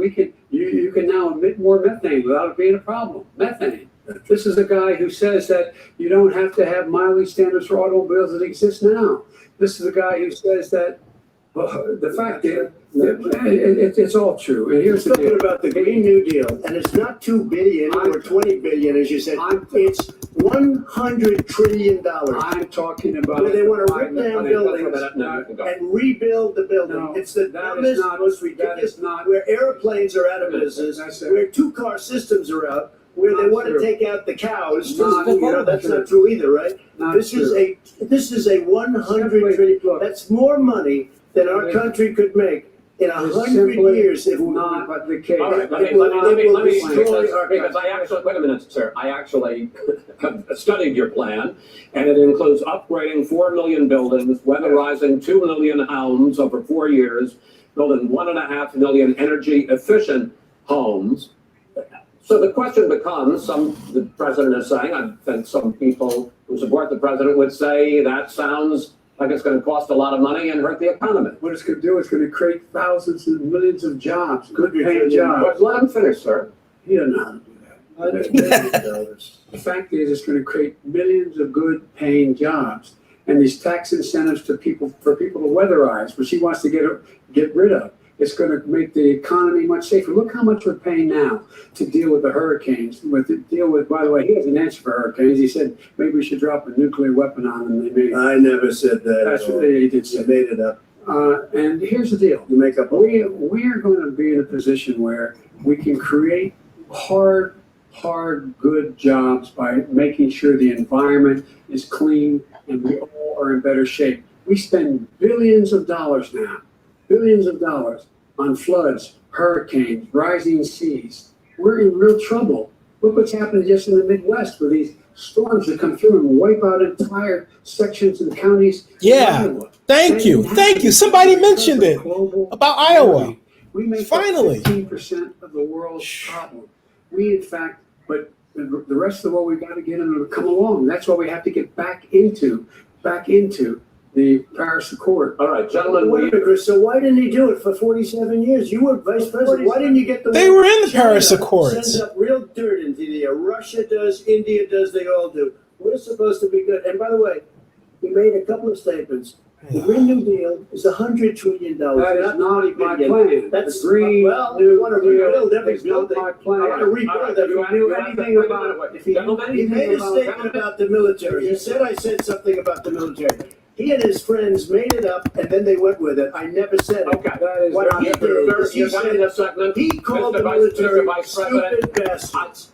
He said it on tape. He said stupid bastards. Nerds. I would never say that. Play it. Go ahead. The Vice President answered his final question. The final question is, I can't remember which of all was granted. I'm having a little trouble myself, but and about the economy and about this question of what it's going to cost. The economy. I mean, the Green New Deal and the idea of what your environmental changes will do. The Green New Deal will pay for itself as we move forward. You're not going to build plants that, in fact, are great polluting plants. Do you support the Green New Deal? Pardon? You support? No, I don't support the Green. You don't? Oh, well, that's a big statement. I support the That's the radical left. I support the Biden plan that I put forward. Okay. The Biden plan, which is different than what he calls the radical Green New Deal. All right, gentlemen, final segment, election integrity. As we meet tonight, millions of Americans are receiving mail-in ballots or going to vote early. How confident should we be that this will be a fair election, and what are you prepared to do over the next 5+ weeks, because it'll not only be to Election Day, but also counting some ballots, mail-in ballots after Election Day. What are you prepared to do to reassure the American people that the next president will be the legitimate winner of this election? In this final segment, Mr. Vice President, you go first. Prepared to let people vote. If you go to iwillvote.com, decide how they're going to vote, when they're going to vote, and what means by which they're going to vote. His own Homeland Security Director, and as well as the FBI Director, says there is no evidence at all that mail-in ballots are a source of being manipulated and cheating. They said that. The fact is that there are going to be millions of people because of COVID that are going to be voting by mail-in ballots, like he does, by the way. He sits behind the Resolute desk and sends his ballot to Florida, number one. Number two, we're going to make sure that those people who want to vote in person are able to vote because enough poll watchers are there to make sure they can socially distance. The polls are open on time, and their polls stay open until the votes are counted. And this is all about trying to dissuade people from voting because he's trying to scare people into thinking that it's not going to be legitimate. Show up and vote. You will determine the outcome of this election. Vote, vote, vote. If you're able to vote early in your state, vote early.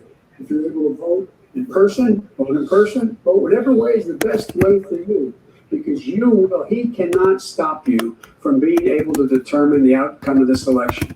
And in terms of whether or not, when the votes are counted, and they're all counted, that will be accepted. If I win, that will be accepted. If I lose, that will be accepted. But by the way, if in fact he says he's not sure what he's going to accept, well, let me tell you something. It doesn't matter. Because if we get the votes, It's going to be all over. He's going to go. He can't stay in power. It won't happen.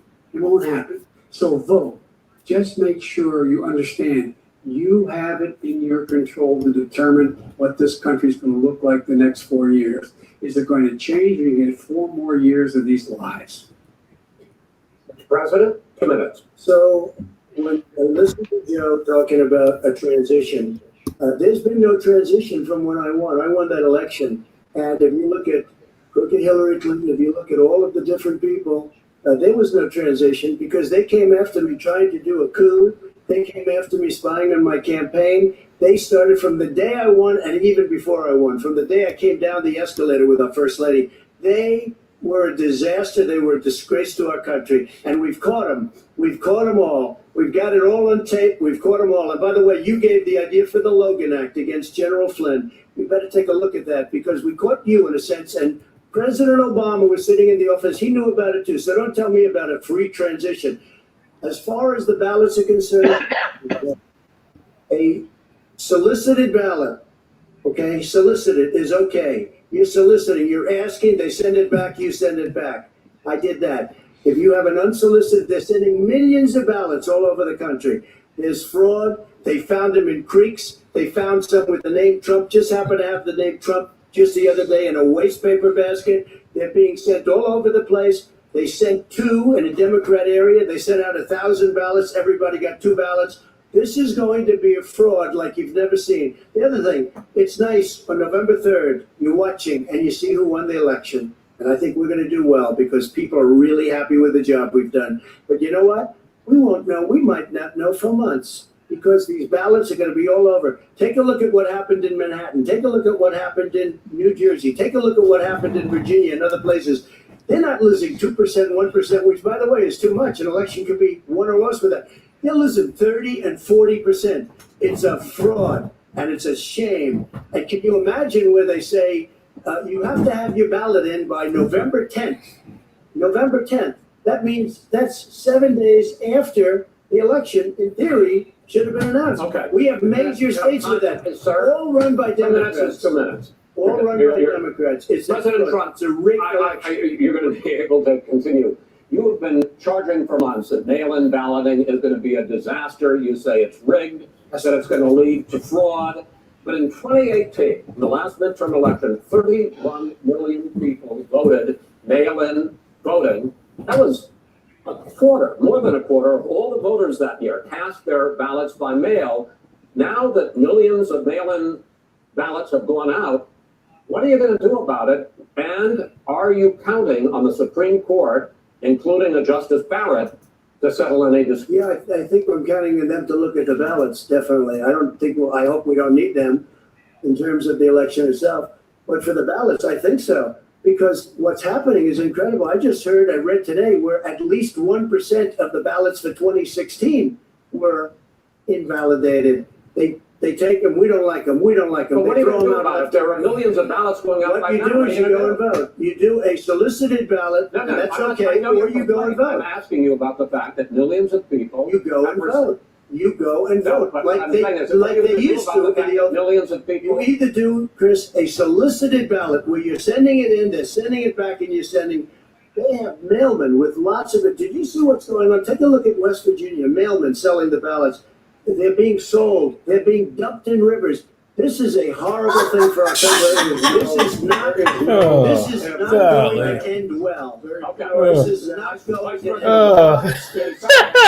Ballots for the last decade or more, 5, including 2 Republican states. And you don't have to solicit the ballot. It's sent to you. It's sent to your home. What they're saying is that it has to be a postmark by election day. If it doesn't get in till the 7th, 8th, 9th, it still should be counted. He's just afraid of counting the votes. You're wrong. You're wrong. I want to continue with you on this. Vice President Biden. Chris, he's so wrong when he makes a statement No, like that. excuse me. Vice President Biden, the biggest problem, in fact, over the years with mail-in voting has not been fraud historically. It has been that sizable numbers, sometimes hundreds of thousands of ballots are thrown out because they have not been properly filled out, or there is some other irregularity, or they missed the deadline. So the question I have is, are you concerned that the Supreme Court with a Justice Barrett will settle any dispute. I'm concerned that any court would settle this because here's the deal.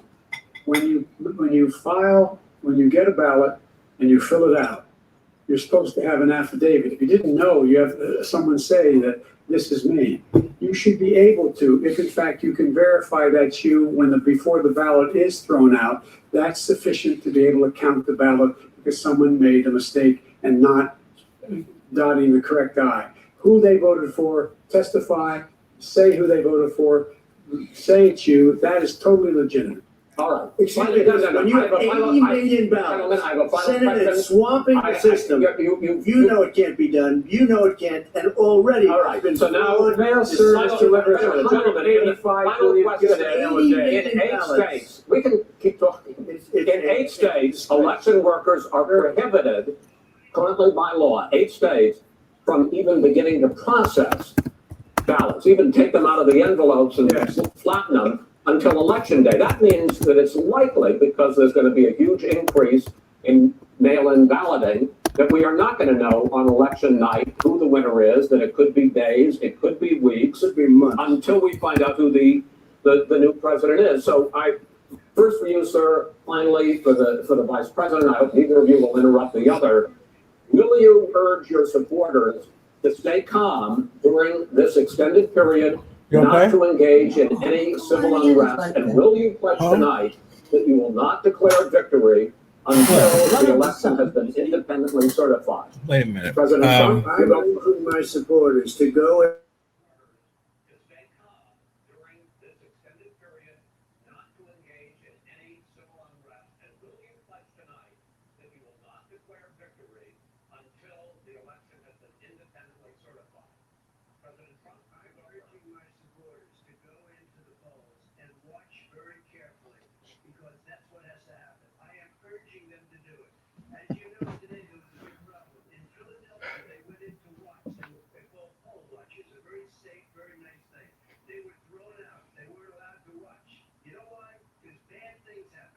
No, they weren't allowed because it's illegal. How do you not know election law when you're the president? How does the president not know election law?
For participating in the first of 3 debates. You have agreed 3 debates. And we want to thank Case Western Reserve University and the Cleveland Clinic for hosting this event. The next debate, sponsored by the Commission on Presidential Debates, will be 1 week from tomorrow, October 7th, at the University of Utah in Salt Lake City. The 2 vice presidential nominees, Vice President Mike Pence and Senator Kamala Harris, will debate at 9 p.m. Eastern that night. We hope you watch. Until then, thank you and good night. Wow. Hey, Bill, what'd you think? I am astonished. Just when I think I can't be surprised anymore, somehow I'm still surprised. So I'm realizing that we have a sitting president who does not understand election law. Nice. Tip of the hat I to think former that president when we he say was if that was the mess is due to That's the what I mess think. gets here. Oh my As God. difficult as that was to Oh. watch as the spouses now join both men on That stage, was.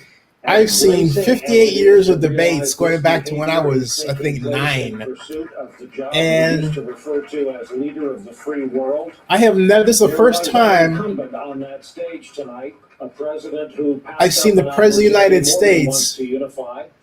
President who passed act up like an he was opportunity to pay unhinged. even passing tribute You know, to Joe I just. Biden's dead son who served his country.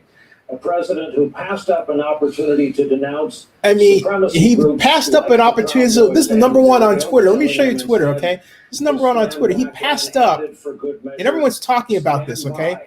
Because at one point it was white supremacy that was number one on Twitter. He passed up a chance to denounce white supremacy, and it was handed to him. Okay, The word he passed it up. The word isn't passed up. That's not the right word, Zennie. The right word would be flatly refused. Flatly refused would be the better way to put it. And I think we know why. I mean, there's nothing surprising about that. That wasn't the part. That wasn't one of those gasp, clutch the pearls moments. There were a couple of gasp, clutch the pearls moments, but that wasn't one of them. I knew that was coming or not coming. I guess not forthcoming. But just some of the things he said, and he was literally like quoting stuff from InfoWars at one point. Yeah, and wow. I mean, he was literally like quoting stuff from InfoWars. Yeah, astonishing. Astonishing. Some of the This things that guy's came out of his mouth. yeah. I mean, this is like, you know, To my colleagues, Rachel Maddow, Joe golly. Wallace, there is so much. I mean, this is, you know, I was trying to explain to Ray this. Hold on a second. What? At one of these, we heard a challenger say into the camera about his opponent, the incumbent president. Man, will you shut up? If he loses, he's going to go. He can't stay in power. Yeah. Vast reason to say that. Do you hear that? Just a first in our history, Richard. Yeah, the first time that we've ever had to give the American people. The first time I've heard a president called a clown. Did he say, will you shut up? Well, it's also the first time that it's been accurate. Yeah. 1 for 1. And legitimate. I mean, I didn't have the night that I expected to have as a person who's involved in this coverage. Joe Biden won. Period. The last few days and Joe Biden won. Weeks and certainly many hours. Joe Biden won. Period. Preparing my knowledge base so that anybody who thinks Biden lost doesn't know their own government. If you don't know your government, just don't vote. Okay, please, just don't vote. Well, I would never tell anyone not to vote. I'm sorry. I always want anyone who cares about this country to vote. But a lot of people don't. You know, they just go out and they say stuff. I mean, I've worked for politicians. I've written bills. I've gotten out there. I know. I've worked in. I too have worked in politics. I've had the opportunity to work for a, you know. No, I know your background. I know you have. Yeah, I've worked on a couple of political campaigns in my day. But a lot of people don't know. They don't know government, and they just say stuff. They don't know how to call their Congress. They don't even know who the council person is. Okay. All right, they don't, and they'll tell you, "Oh, we don't have a socialist government." And the government controls everything from traffic lights to taxes. All right, and I'm thinking, did you go to school? Did you learn anything? It's disgusting how stupid a lot of people are today, man. It really is. Well, now you may know this, and I don't. Some people may not know this. Civics is no longer a required subject in most American high schools. It was. That's what Richard school. But it's no longer required in most American high schools. So unless you're just a political junkie or you're just interested, you're not required to know the government anymore. Unfortunately. Government, that should be required. Oh, I agree. It should be. It should be a law. Yeah. You have to I know how agree. built. I'm telling you, it isn't. But I'm agreeing that it should be. Yeah. Dead son. I mean, I just can't believe that people say all these things they don't know. Like, you got a guy here who works in a theater who didn't know that Trump had promised to bail out the entertainment industry, had all of them in the White House, and what did he do? He did absolutely nothing. Nothing, okay? He said the same thing to the hospitality industry. He had them in a special group, did nothing. NFL, same way, did nothing. So, do your homework. For Christ's sakes. It's disgusting when people won't, they just do this. See no evil, hear no evil, speak no evil. Come on. Donald Trump did not act as a All right? Donald Trump was the abuser, and Chris Wallace was among the abused. Also among the abused opponent who had a. I just can't believe that's the real problem is we got to this. I mean, those were not because the rules. I participated in debates. we allowed this to happen, Bill. You know that? Moderator we allowed this to happen. To the fire. Okay. And everyone who was suggesting we didn't insist that people could be smarter. We just let them be dumb. We didn't say it to our younger people, go out and get an education. It was like, oh, it's like you don't need to go to college. You don't need to, not you. I know how you are with your kids. But I'm saying in general, it's been this sort of skating by. What the conversations are being had among the subsequent it's cost us. Moderators about what somebody had an interesting description. They said, I feel like I just watched the oral history of Facebook. Yeah. And that's the other problem. I think will react oh, yes. I think it's there's just a human instinct. People don't know how to communicate. Men might just feel like talking. Joe Biden missed opportunities. They want to type stuff all the I think time. women might have appreciated that this didn't descend into pure violence. Wow. I mean, this felt like an assault. It felt like an It's assault like, on their senses. It felt like an assault. All right, I'm going through all of this. I'm going through bad words, and here come all the comments. Because that's what it was. Right However, here, okay. I said this before the debate started. Bill. This was the plan. I just, there were just some moments where I just couldn't. He lied when he told her what. like I said, I expected a lot of this, but oh my God. Oh, there were just some moments. And what's the plan? What I'm reminded of is when I remember trying to tell people the last time, right, about, because I knew lots of, I have lots of friends in lots of different, sectors. A lot of the people I work with or worked with are like financial guys, and they were excited about Trump. And I was like, well, the system. So he's running not against the election. When Trump first ran, I was excited until he gave that speech. I was never excited about Trump because I knew. See, remember I lived in New York. Hold on. And he went racist. And the minute he said Mexican, I said, "Dude, I'm out. Forget you." So the whole calling for the young men that were accused of the Central Park Five first to be castrated and then killed. That didn't do it for you. When he called to be castrated and then killed, that wasn't enough to do it for you. With these before his only crime was to quote unquote fit the description in the Central Park. When he first announced he was going to run, I'm talking about the Central Park 5. I was out long before this. Right. No, that's called for them to be castrated and then killed. But then he said as he was going to run for president, he was going to revisit that. He made that comment. But then he went. So what did revisit that mean? What did that mean that he revisited exactly? Well, he apologized to them? It meant nothing. Well, okay, that's what I mean. It meant nothing. So I didn't need this to be out on Trump. I've been out on Trump before it was cool to be out on Trump. But plus, once again, my wife in New York worked in the real estate industry. The company she worked for, two of the original founders had known Trump and had even worked on some deals with Trump years ago. She worked in related management. Oh, okay. She managed a building called the Ventura, which was located on the Upper East Side, 240 East 86th Street in Manhattan. And there were two New York Yankees living there, Jorge Posada and Derek Jeter.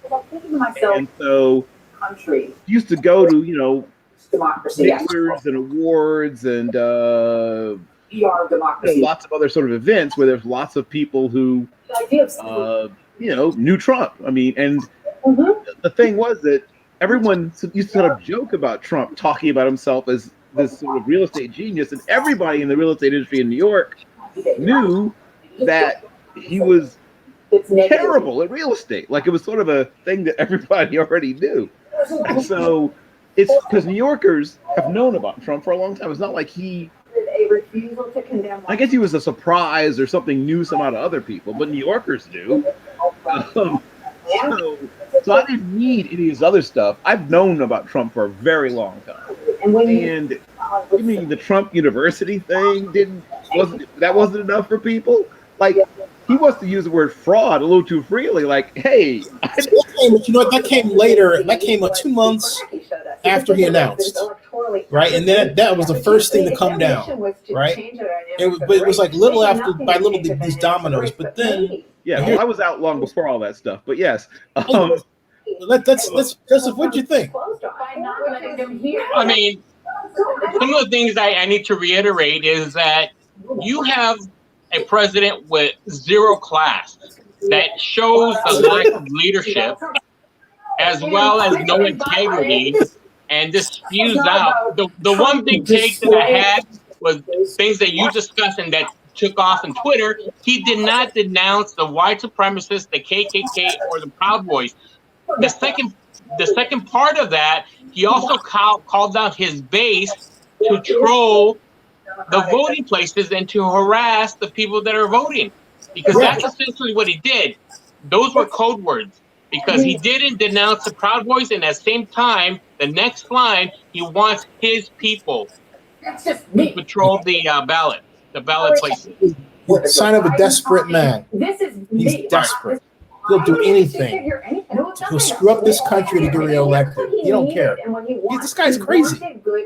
Now, the one thing I was disappointed with Joe Biden is the fact that he didn't bring up, as of maybe about 6 months ago or even a few months ago, that the FBI had released that the Russians are in fact trying to infiltrate the 2020 election.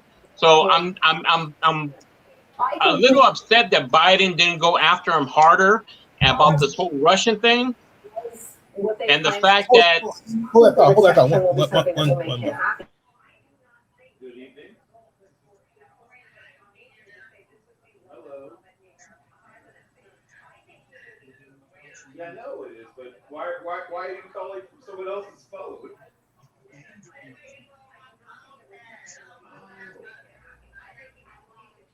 Okay, well, I was doing a post. I was doing the post-debate live stream with Zennie. What's going on?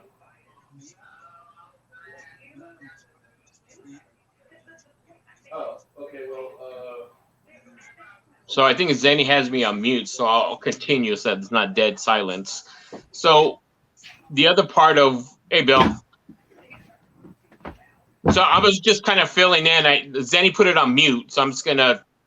Well, I could talk to you about what's going on. Yeah, sorry, I just got a phone call, but go ahead.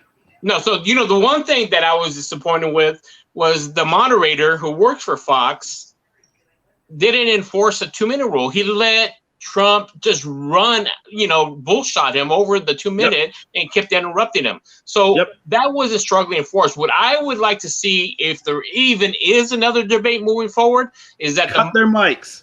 Yes, that the moderator has the ability to switch off the mics, and it's mainly because of him.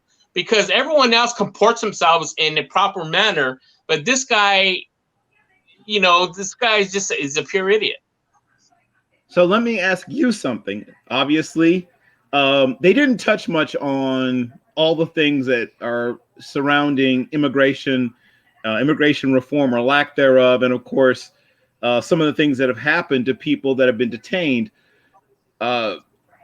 One is I'm hoping, and I'm assuming you're hoping, that this will be addressed in future debates. And two, do you think there is any way that Trump can actually win a reasonable number of Hispanic and Latino voters over to his side, despite the horror show that his whole administration has been for them?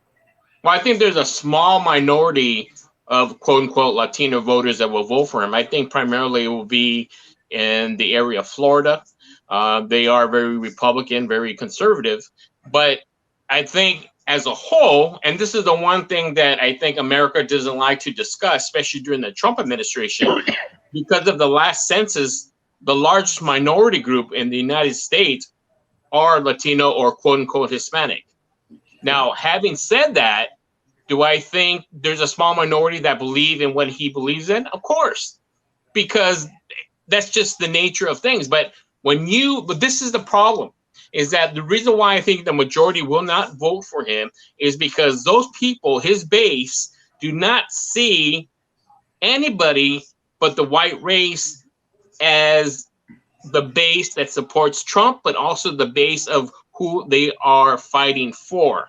Because anybody with the Spanish surname or anybody that looks different than his base will automatically be looked upon as being foreign, whatever term that, whatever demographic that falls into.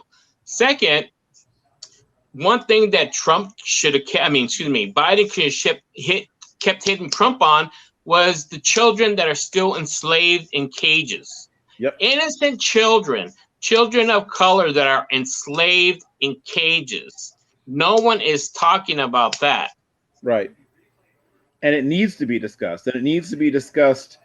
And excuse me if I used the wrong word. I did say enslaved, but they are placed I know what you meant, as being held, right? Yeah. And they're being held captive, and they're in conditions that are not safe. And once again, during a pandemic, right?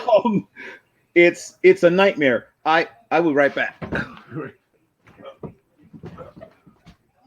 So, just to keep talking while Bill's out and Zenny's out, is that one of the other things that Trump kept mentioning was voter fraud. Why is he mentioning that? He started mentioning that in August for the fear factor that he's not going to win again.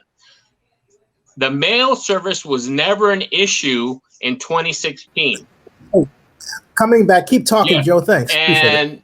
That mail fraud was never an issue in 2018. But because the tides have turned and we see the realities of a Trump presidency, all of a sudden it's an issue. And why is this only propagated in the so-called blue states?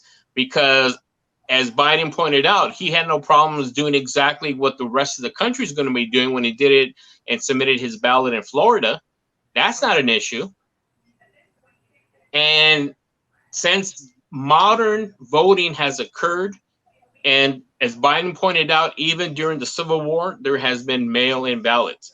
And when he spews out his lies about why I found all my ballots thrown in the river, these are just made-up facts. If it was true, it would have been reported by one of those fake news outlets that he always gets his news from. It would have been reported in legitimate news agencies. None of anything he's saying is true. And the fact that when he always says, well, a lot of people, and I did this and I did that, those are superlative words. Who are all these people?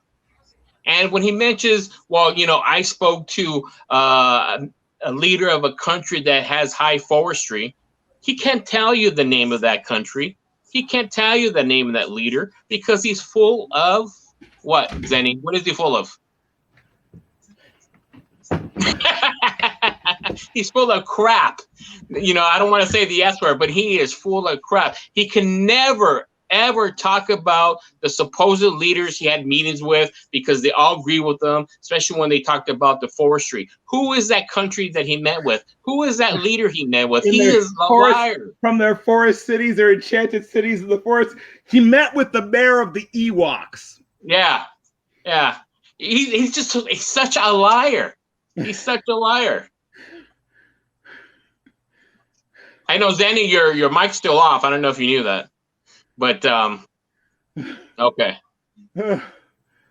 I mean, there were moments of pure comedy. Some of them. Everyone says I'm doing a great job. Who is this everyone? Yeah, but that's my point. He always says everybody, but he never can name that everybody. He can never name anybody. And he talks about critical race theory. I would love someone to ask him, what is critical race theory? You would have seen the next however long of the most awkward television in history. He doesn't know what it is. Yeah. It's the thing about it, it's not going to change anybody on his base. right? But what I'm worried about is that small group of people that maybe judge this differently than you and I, or maybe me, all three of us would judge it. This whole election, I've said this all along, is about young people. Those 18 to 29-year-olds, right? 18 to under 30s. Right. Who turned out in very low numbers in 2016. If they show up in very low numbers, it's going to be a very close election. If they show up in very high numbers, it will be a blowout. Because in every election, with the exception of Reagan's first run in 80, when there's been a high turnout of 18 to under 30s, the Democrat has won. From Lyndon Baines and Johnson onward, with the exception of 1980.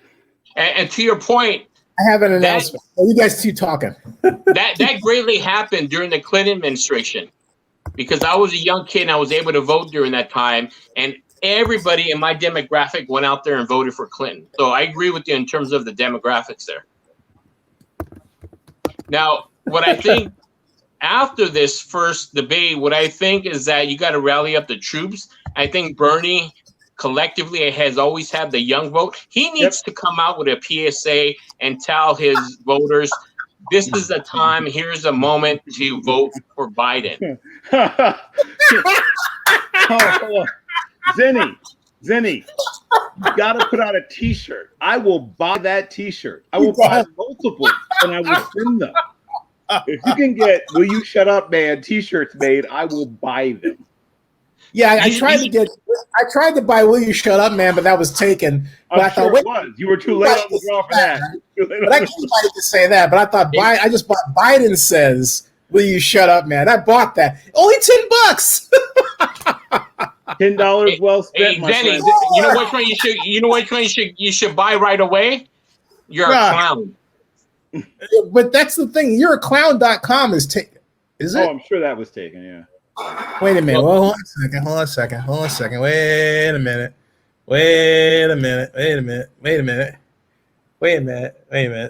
Hold on a second. This might be a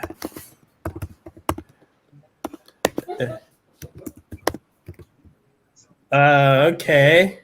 And Yahtzee! Woohoo! I got it. Biden Says You'reclown.com.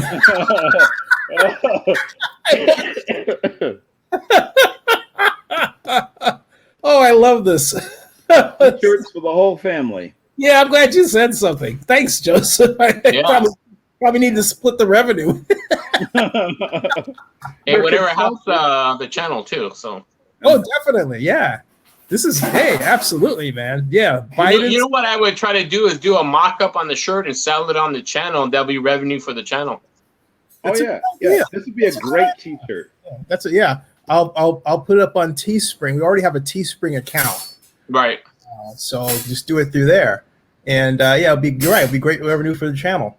The thing that, if you were a person that knew nothing about politics, you would come away thinking, this is the most rude human being I've ever seen on television. Like, except maybe a few people I've seen on Jerry Springer, right? I mean, outside of that setting, I've never seen someone so completely unable to act with a basic amount of courtesy. If my daughter acted that way, she would never be allowed to see her phone again. Like, I don't understand, even if you know nothing of politics or don't care anything about politics, how you can walk away thinking, I'm fine with that person being in charge of my country. Anybody who would say that is they're just doing it for rhetorical flourish. They don't, they're not thinking at all. No one who actually has any amount of decency, although I will say that the number of people who do have decency has decreased a bit. But, having said that, all right, would even think that, all right? So basically, I just bought Biden Says, Will You Shut Up, Man? And Biden Says You're a Clown. Well, then we finally found the silver lining to the evening then. Well done, Zennie. Thank you. At least it wasn't all for naught. No, commerce is the main thing. Commerce. I think Trump's Randy made my mother sick, so I had to go. So He's better now. I want to continue the discussion both of you had in terms of the common decency issue. This is the thing, is that we're speaking on behalf of people who see the things logically. That base of his are such illogical people that they only see one thing and one thing only is getting what they want. Because all his fellow Republicans will excuse his behavior and will excuse this Proud Boys comment. They'll excuse it tomorrow or even right now as we're speaking, because it validates the fact that they want to get their agenda across, and they know that Trump will carry that across. But they also know that if they don't support Trump, their positions are in jeopardy. Right? Well, he will not endorse them. I'll be honest, okay? Not that I've been dishonest, but again, I'm 58, and I'm old enough to remember, and I think Bill is probably just a little bit behind me, and then you, Joseph. But I'm old enough to remember when people who voted for Trump in that mentality thought I was crackpots. All right, and everybody knew that a New York elected official or person running for president couldn't win in the South because, among other things, a New Yorker would never think of uttering the crap that Donald Trump uttered, and yet he did it to get the South. He and there are a number of people who will tell you that it's fake, that he's just faking it, because I remember January 8th, 2015, I have it on Zennie62 on YouTube here. He got on, Donald Trump did, on David Letterman and said that he supported flag burning, okay? And David Letterman said, right? Well, hold on a second. And he said, you agree? And he said, yeah.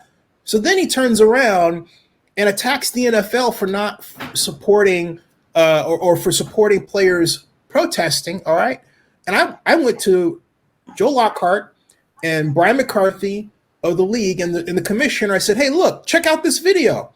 And so we all set up a way of just mentioning it on press conference just to get the commissioner to say, I didn't know that, just so the public could know, hey, look, the president is being duplicitous. He's not telling you the truth. He's being that way to trick you for power. All he cares about is power and money. And you know what? I think he's got a deal, a money deal going to pay off those loans that are come due not next year, but I think the year after that and every place else, okay? Here's Donald.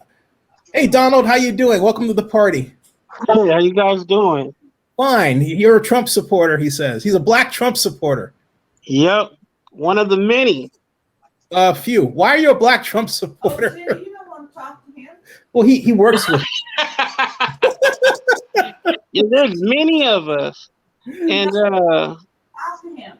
many young ones. Hey, Donald, my mom is like, so maybe. No, you don't want to talk to him. He served our country, though. Well, yeah, he did, but not for Trump. So well, Donald, why are you for Trump, though? No, it doesn't make any sense. He's for Trump, he's not thinking, and we don't want to talk to him. That's how You know what? folks feel. No. I have to agree with Joseph on everything that he said.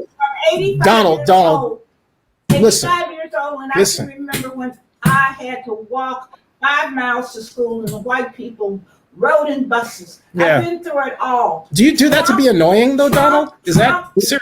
Dangerous. Trump is dangerous, and if this point in my life, if you at this point still for Trump, that means you haven't been taught. I love you to death, but I'm going to pray for you tonight. My son doesn't need to have anything to do with you. So there you go. I mean, I'm not going to do that, but I'm saying, Donald, you got to respect the fact that there are a lot of us who've been hurt by that and racist, and to do that is really disrespectful of other people who are black, and you're black. If you support, okay, I don't see how me being for presidential candidate. Whoa, time out, Donald. You know damn well people are going to respond that way. You know it. I am. Yeah, I know it. So why do it? People off. Why do it? At the same time, there is no reason. I have the right. Talk to you. No one's questioning your right. But why do you want to piss? But you know it pisses people off. Okay, no one's questioning your right. But just because you can do something doesn't mean you should do it. It means you're mature enough not to. You know that's wrong. Hurt my feelings. No, I don't believe it's wrong. That's the problem. That's what we know. So I'm just saying, I'm being nice as I can be. You got black folks being killed out here and everything else, and because you're good and you served our country, which you know I've supported, okay? But it doesn't give you the right to harm other black people. And Trump, and that's what you're doing. Trump is dangerous. And you know, and you're smiling, and you know you're doing it. No, just leave him alone. Just leave him right. I'm having a good night tonight. That's why I'm smiling. But the whole point is you don't come on a channel knowing that. You knew that. You knew it, okay? My son stuff. I didn't know that your mom was going to be triggered. I had no idea that she was. Everybody's going to be triggered. Donald, we had this conversation. She's my mom, though. Okay, and her birthday's in 2 days. And the reason my happy birthday, Mom. My birthday was last Monday. Right. We said happy birthday too. Happy birthday. Yeah. You did say that. Yeah. But Donald, you know people are gonna be triggered by that. You know black people are gonna be triggered. You know it. You know, in my area, a lot of black people have not been triggered, and where I live at, there's a lot of us that support Trump. There's a lot of us. There's a lot of us who don't. What's this guy's name? Donald Richardson. He's one of my bloggers. Donald. Yeah. Donald. All I'm saying to you is that man is dangerous to me, dangerous to you. He is dangerous.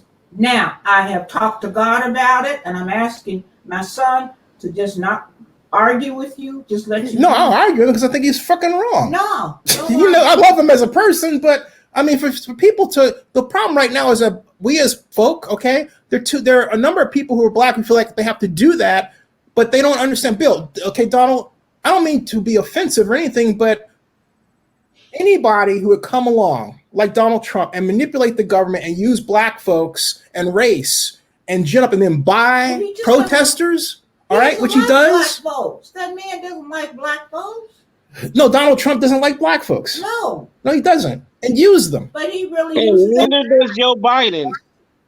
Now, that is also. I know Joe. In fact, this is how I know. This is how I know Joe, Donald. Who's he talking about? Joe Biden. Joe Biden was the one who answered my question on the CNN YouTube Democratic debates on television in 2007.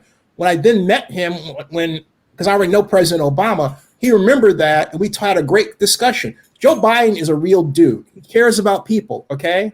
And you working for this country, I don't understand why people could take our tax money and then want to basically see our country be divided and torn down. Let alone, okay, my friend Christy Kaufman is CEO of Quota Support for Veterans. I just put money in Quota Support because they had a fundraiser last Thursday. I don't know where you were, Donald. I was there. I support our troops, okay? And not only that, I support our troops for decades. I mean, freaking decades, all right? And I don't like someone like Donald Trump using the troops against us and then using them for political gain. And you're a veteran. You supported a country. You're going to do something like that? Yes. That's bullshit. I am saying not only that, I support law and order. But I didn't come on. I didn't know what law and order is. No. I didn't come to well. Then he had an add-on. It was like by someone who is breaking the law and has broken the law, at least in part, by having people violate our election laws. So I served in the 2nd and 75th Army Airborne and had the opportunity to serve in Operation Just Cause in Panama. And a lot of the people I served with are also Republicans, some of whom are people who've left the party, at least for this election. Some are still Republicans. My grandfather was a Republican to the day he died. Largely because in the South, he was born in Arkansas. If you did vote in the South in those days, you voted for the Republicans, as the Democrats were, had their foot on your neck. At least the Dixiecrats had their foot on your neck. The problem is the Republican Party also began purging blacks from their roles as well in the South and some other parts of the United States. And when finally the civil rights movement began to gain purchase in the 50s and 60s, Republicans were deathly silent. Right? I mean, not a peep. You never heard Barry Goldwater say anything about the civil rights movement, right? It was so there was an opportunity for the Republican Party to continue to have black votes, right?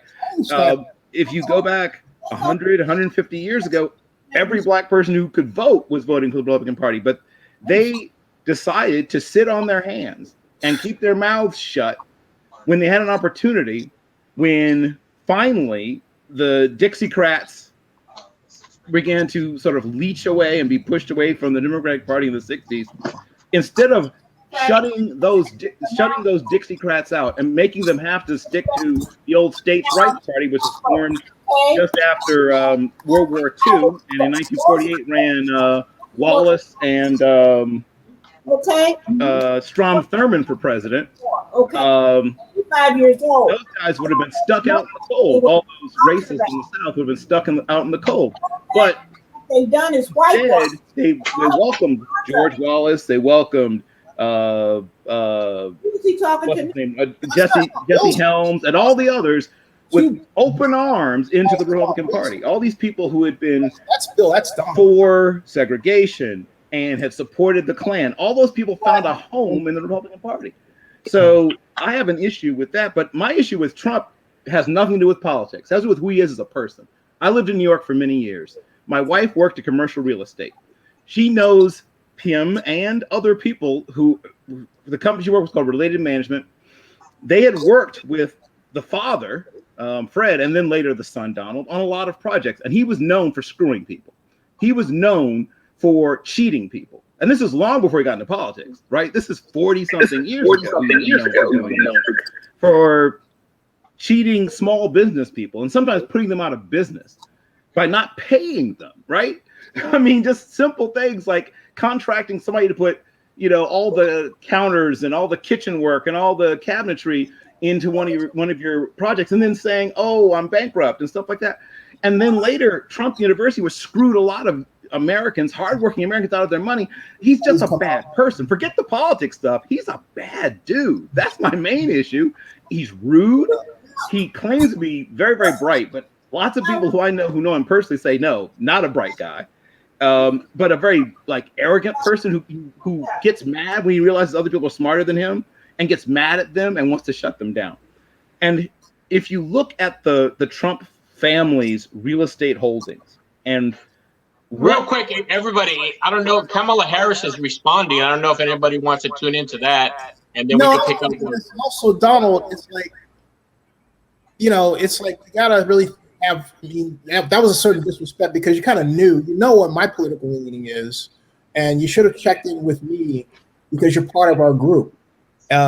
So it's like I'm disappointed you handle things like that, okay? Because it's another issue here that you feel like you have to sort of hedge and totally disrespect how other people feel. No one's talking about your right to do anything, but this is the first time this ever came up, ever, okay? And I have a major issue with anybody just not saying, "Hey, look, here's where I'm coming from. We need to talk because I've seen your content." You had a bunch of times to do that, and we say, "Okay, well, hey, here's where I'm coming from," because I've been around this since I'll be 60 in 2 years.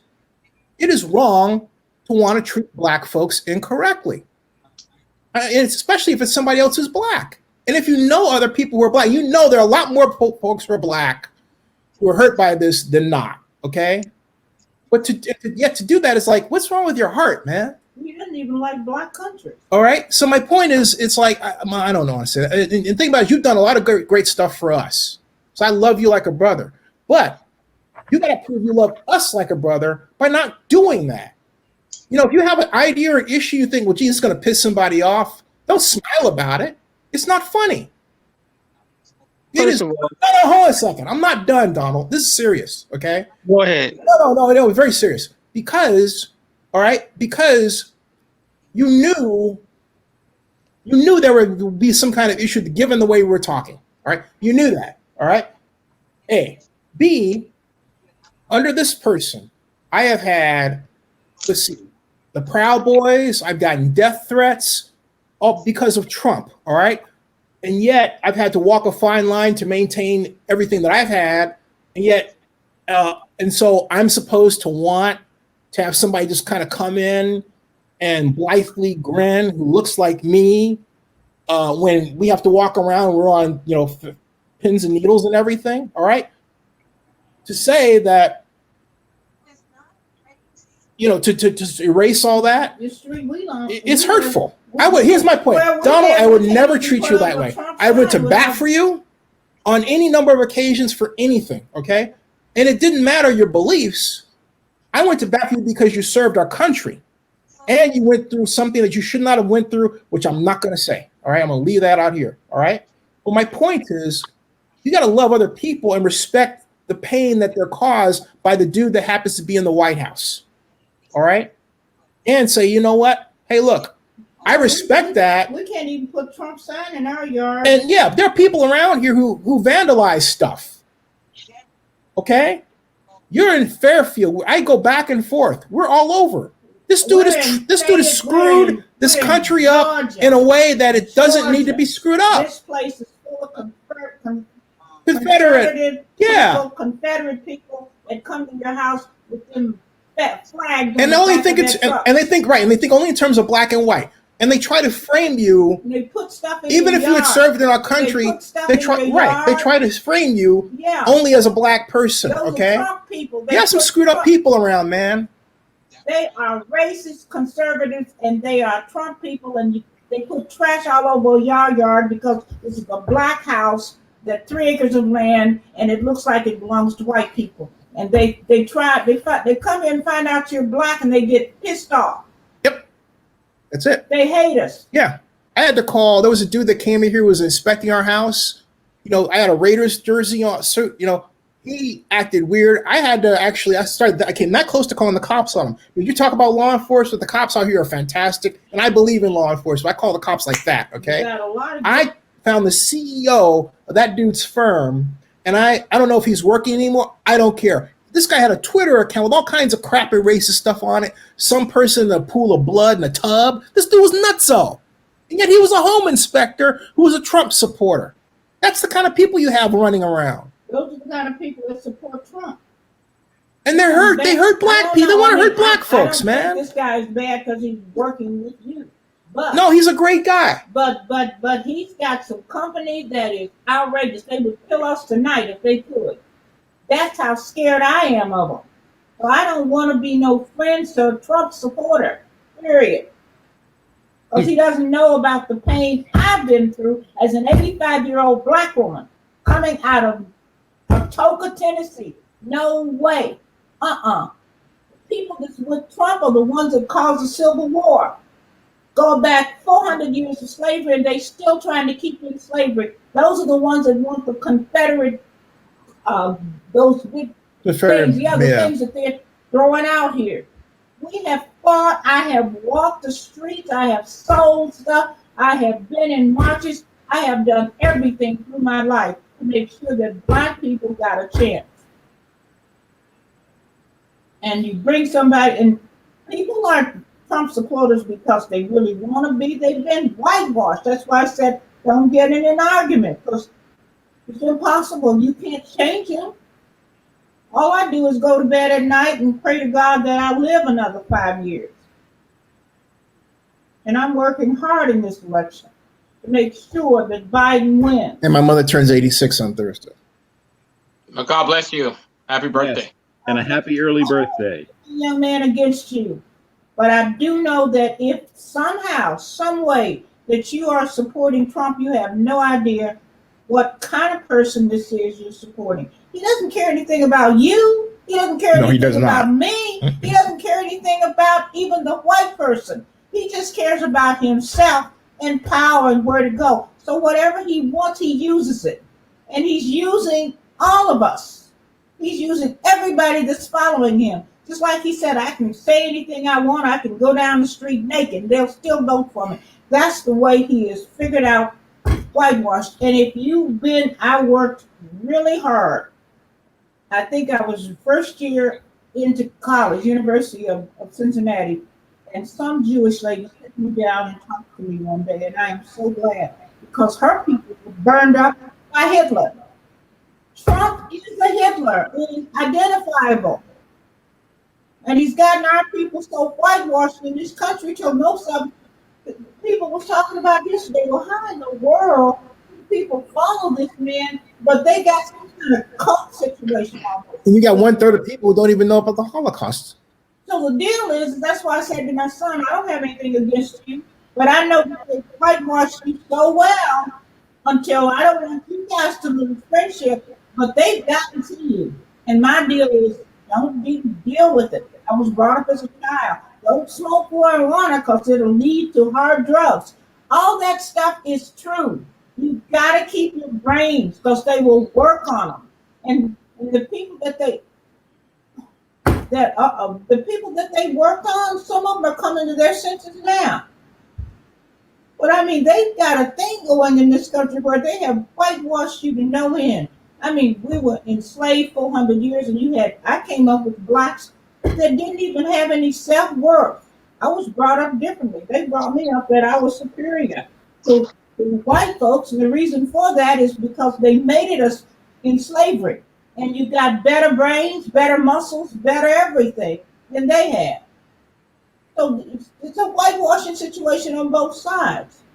So I just let it alone when a person says, I'm for Trump. I leave it, don't argue with them at all. I certainly not going to try to change your mind. But as far as I'm concerned, it's over with at that point. And also, it would have been like, it's not. Talk to your parents about well, I mean, I think, also, Donald, it's a matter of, everybody has the right to believe what they want to believe in, right? It's the way it came up, right? It's kind of like. Everybody don't have a right to believe what they want to believe. Well, I mean, in the context, I hear what you're saying, Mom, but it's just.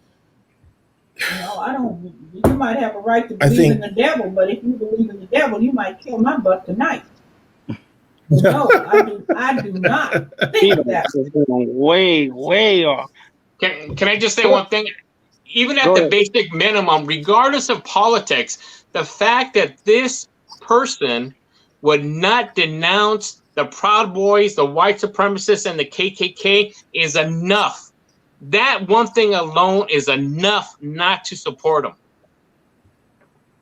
Yeah. I mean, I think the thing about it is that it's a matter. I want to respond to that. I would like a chance. Wait, hold on. No, Donald, no. I'll tell you why, okay? You respond to it, it means my mother's 85, 86. You respond to it, you're out of line. No, he was talking about that other guy. But I don't think about Joseph. I'm sorry. Okay, Joseph. Earlier you said that the people who support Trump are only supporting him because they're getting exactly what they want, right? Yeah, a white racist point of view. That's not just that's what it is. That's for a lot of people around this country. And you are exactly right. Okay, but if that's the truth, and if you believe that, why are you supporting it? Because with Trump being president, that means the type of judges that I want in the Ninth Circuit is going to happen. The judges that I want on the Supreme Court. Whoa, dude. I'm sorry. Go ahead. Finish. Go ahead, finish. It's happening. A lot of things that I support. Gotta work this out the right way, okay? A lot of things that I support, he's making happen. So we didn't know all this. When I have been a Democrat my whole life. I don't care. Up until 2016. We're concerned about what you are now. When 2016 came around, I really don't. a lot of Democrats they didn't have a plan for people like me. Yeah, actually, you did, Donald. Sound like to me that when people like me came to the Democrats, the only thing that they did was they just counted on our votes. Donald, that's not true. There's something that happened where you decided you're going to be contrarian. Okay? You're covering up that for something else because that's the weeniest. Well, maybe he's not being contrarian. So I want to dig into this whole thing about the judges. So as you know, well, no, it's just one of the judges that you may be sitting on Supreme Court has said that she thinks the 14th Amendment was erroneous and possibly invalid. Are you at all concerned about that? Right. And so here's my point, Bill. No, hold on. I want to hear the answer. Okay. Am I concerned about it? Yeah. Of course I'm concerned about that. Well, but this is one of the judges that apparently you wanted. Right. Do you know what the 14th Amendment is? Yes, but that's just one judge. Oh, okay. So let's pick the other. No, let's pick the other. Do you realize? No, this is good. This is good. I'm glad this is good, Dom. Okay, this is good. Okay, because she said also that she would respect the words of Ruth Bader Ginsburg, who was the champion of what, Bill? So it's interesting. I don't know how she's going to. The champion of what? Abortion rights. Abortion rights. Yeah, I don't know how she's going to do both. Like she's going to truly be trying to fit a camel through the eye of the needle if she's going to somehow uphold this legacy. Yeah, that goes against everything that she obviously believes in. Yeah. I'm telling you, no judge. Look, I came this close to law school. All right, I shepherdized cases to this day. Okay, no judge on a federal bench or the Ninth Circuit or in the Supreme Court is perfectly liberal or conservative, save for one dude, and even Clarence Thomas is not perfectly that. So if you're talking about the judges that you want, I'm like, dude, you don't know, you haven't been studying law. That's like flotsam and jetsam, okay? And that goes back to what your mom said. They've been brainwashed to think these things. So it's kind of a moot point because it's always going to be they believe what they believe because it sits their own personal ideas of what's right. The problem is that it's like, okay, when I was going out for when I lived in Oakland, I still live in Oakland, but I was on Van Buren, and I got a letter from Hillel, which is a Jewish organization. I'm very familiar with Hillel House. Automatically put me on Hillel because my last name is Abraham. It's Jewish, all right? Right. By contrast, we as folk don't have that kind of togetherness. So we'll sit back and let the other person get, fired or shot or made up or anything, and like it's okay as long as, my goose isn't cooked. And that's a real problem. That's why we're in the shape we're in. So nobody has the temerity to say, hey, Donald, knock it off and step down. Instead, we get him. And the only reason we got him is because people didn't like Hillary. Let's face it. People did not like Hillary Clinton on a personal level. Are there people? Right. My point is just admit that then and just leave it at that. But to come up with all these different reasons, it's kind of like, oh, man, that's like, that's worse than contortion. It's like, my back can't do that. It can't. And it's like, when she ran the first time, they were people on her campaign, Hillary's, who had issues with intelligent black folks, okay? I understand about Hillary. But when Hillary was selected, you know what we did as Democrats? The idea was she was supposed to fuse together.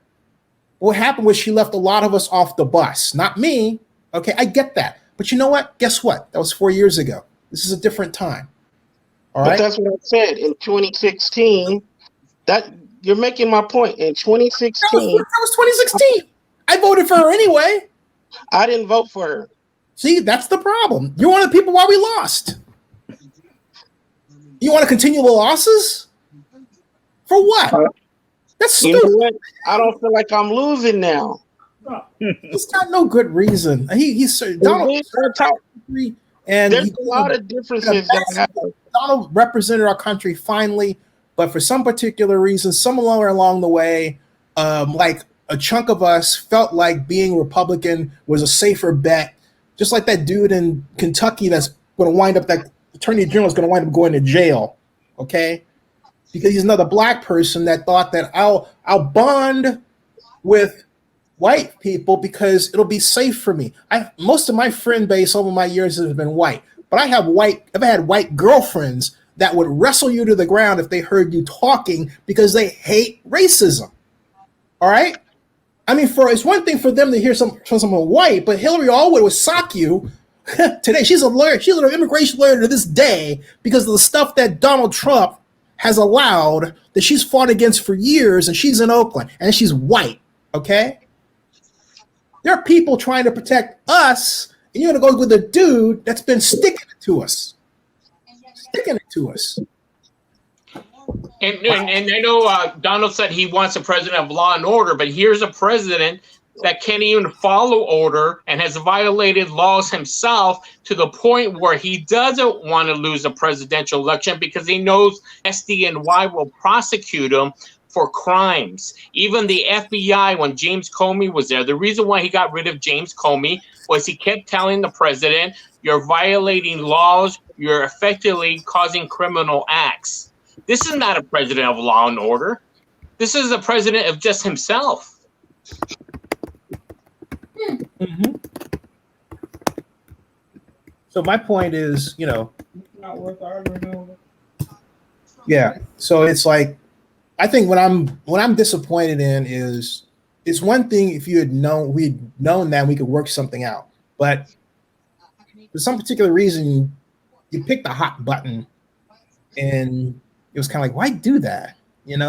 It's not. It's far different from Mitt Romney and Obama, okay, or even before him, George Bush and Al Gore. That's how far back we have to go, right? Because what's going on is all this started because, hey, look, America not once but twice elected an African-American president who I think everybody would agree was just like the guy you went to high school with, where everybody said, that dude should be president of the class, right? Instead, he became president of the United States. And he did a massive job. But it just happened at the time when our incomes were not growing adjusted for inflation as they had not for 30 years, because we let manufacturing go over to different parties, all right? Because of the impact of the multinational corporation. And so we had, as we grew as a country, a group of people who were white who worked in manufacturing and mining and coal, which we need to save, okay? Who felt like, hey, look, who speaks for us? And they didn't want to listen to somebody black.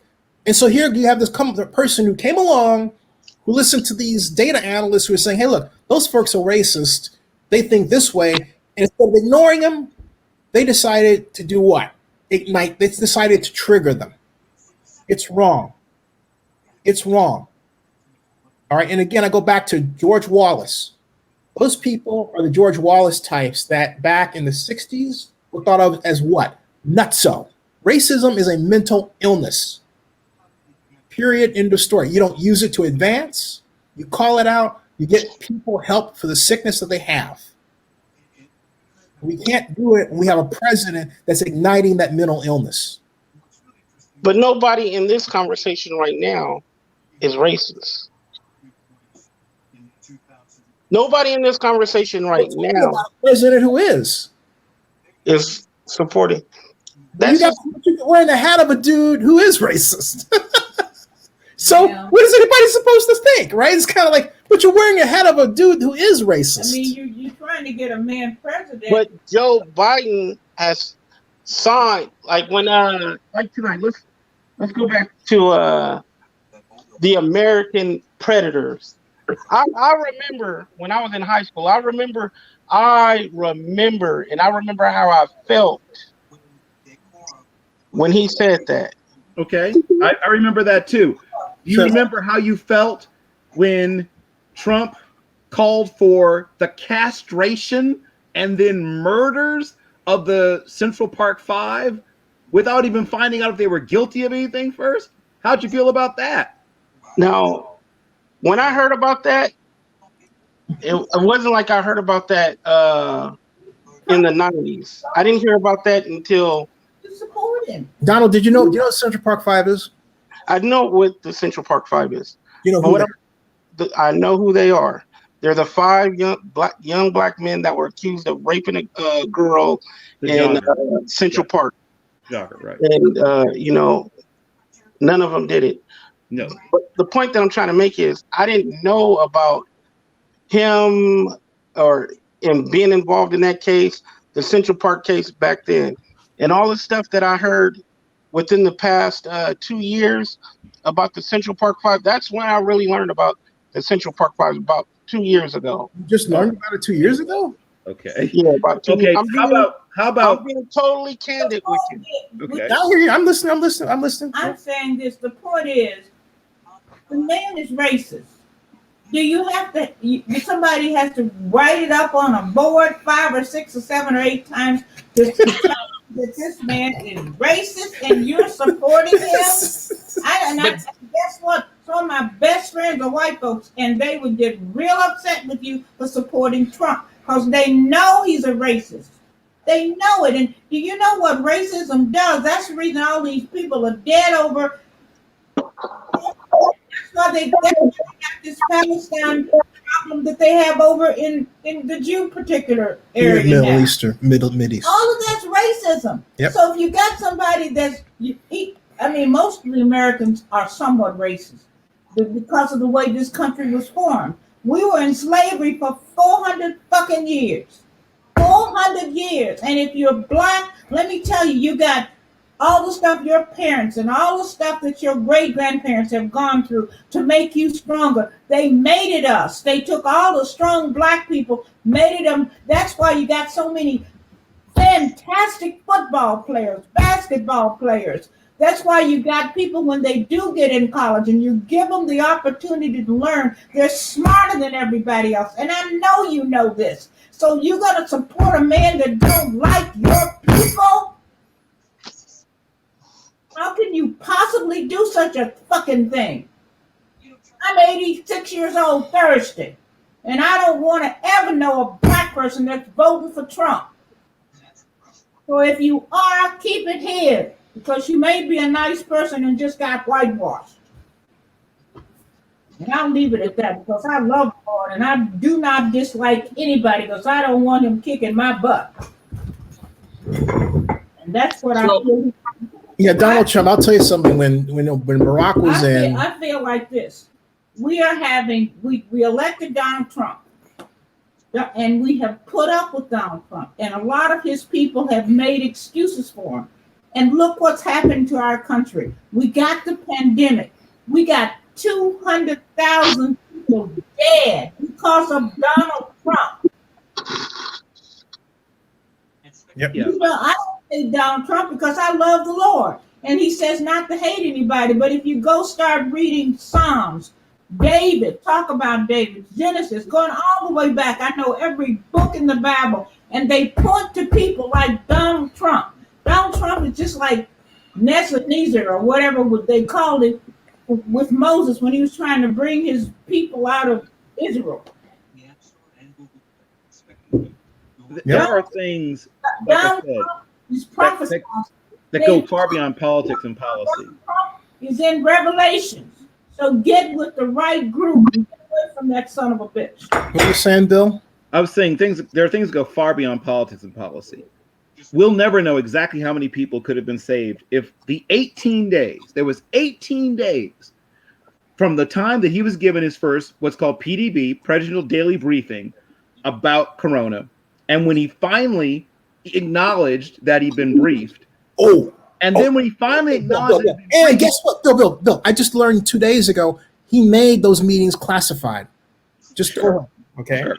But my point is, there was 18 days of nothing, total inaction, right? 18 days of nothing. Then after the 18 days of nothing, he then calls it a hoax, right? And so we have after that almost 2 months where if you add the 18 days to the almost 2 months, we've lost 2.5 months. When it's something like this, hours count, days count, let alone weeks and months. There are people who had to bury their relatives because of things he could have prevented. Yep. And it wasn't like he didn't know. It wasn't like there weren't people telling him what was going on. He decided, because he's worried about how it would affect the stock market, he's worried about how it would affect certain industries, he decided to sit on it. He was worried about how it affected his stocks. Hey, we all love making money, but if you choose money over people's lives, what does that say about you? You're the devil. And you're the host, and you're the president of the United States. All right. Any normal person, yeah, but you're the president of the United States and you're in that position. Or you go to the White House and all the people you hire are white, and then your main advisors, 2 of them are known white supremacists, including Stephen Miller. Okay, and so it's like, what is a white supremacist? Yeah, 3 of them. And to add to that, Zennie, the first couple of months of his presidency, everybody that he appointed to his cabinet were already Russian operatives that had been infiltrated by the Russians. Yep. That's number one. And to add to Bill's statement is that there's now factual evidence, and maybe Bill can reiterate this with me or is that those PDFs, those PDBs, excuse me, were given to him in January about the virus. Not that they were here in the United States, but he refused to ignore it. And by the time February hit, it was already here. But he was told back in January. But January 24th, they had a classified Senate briefing on this.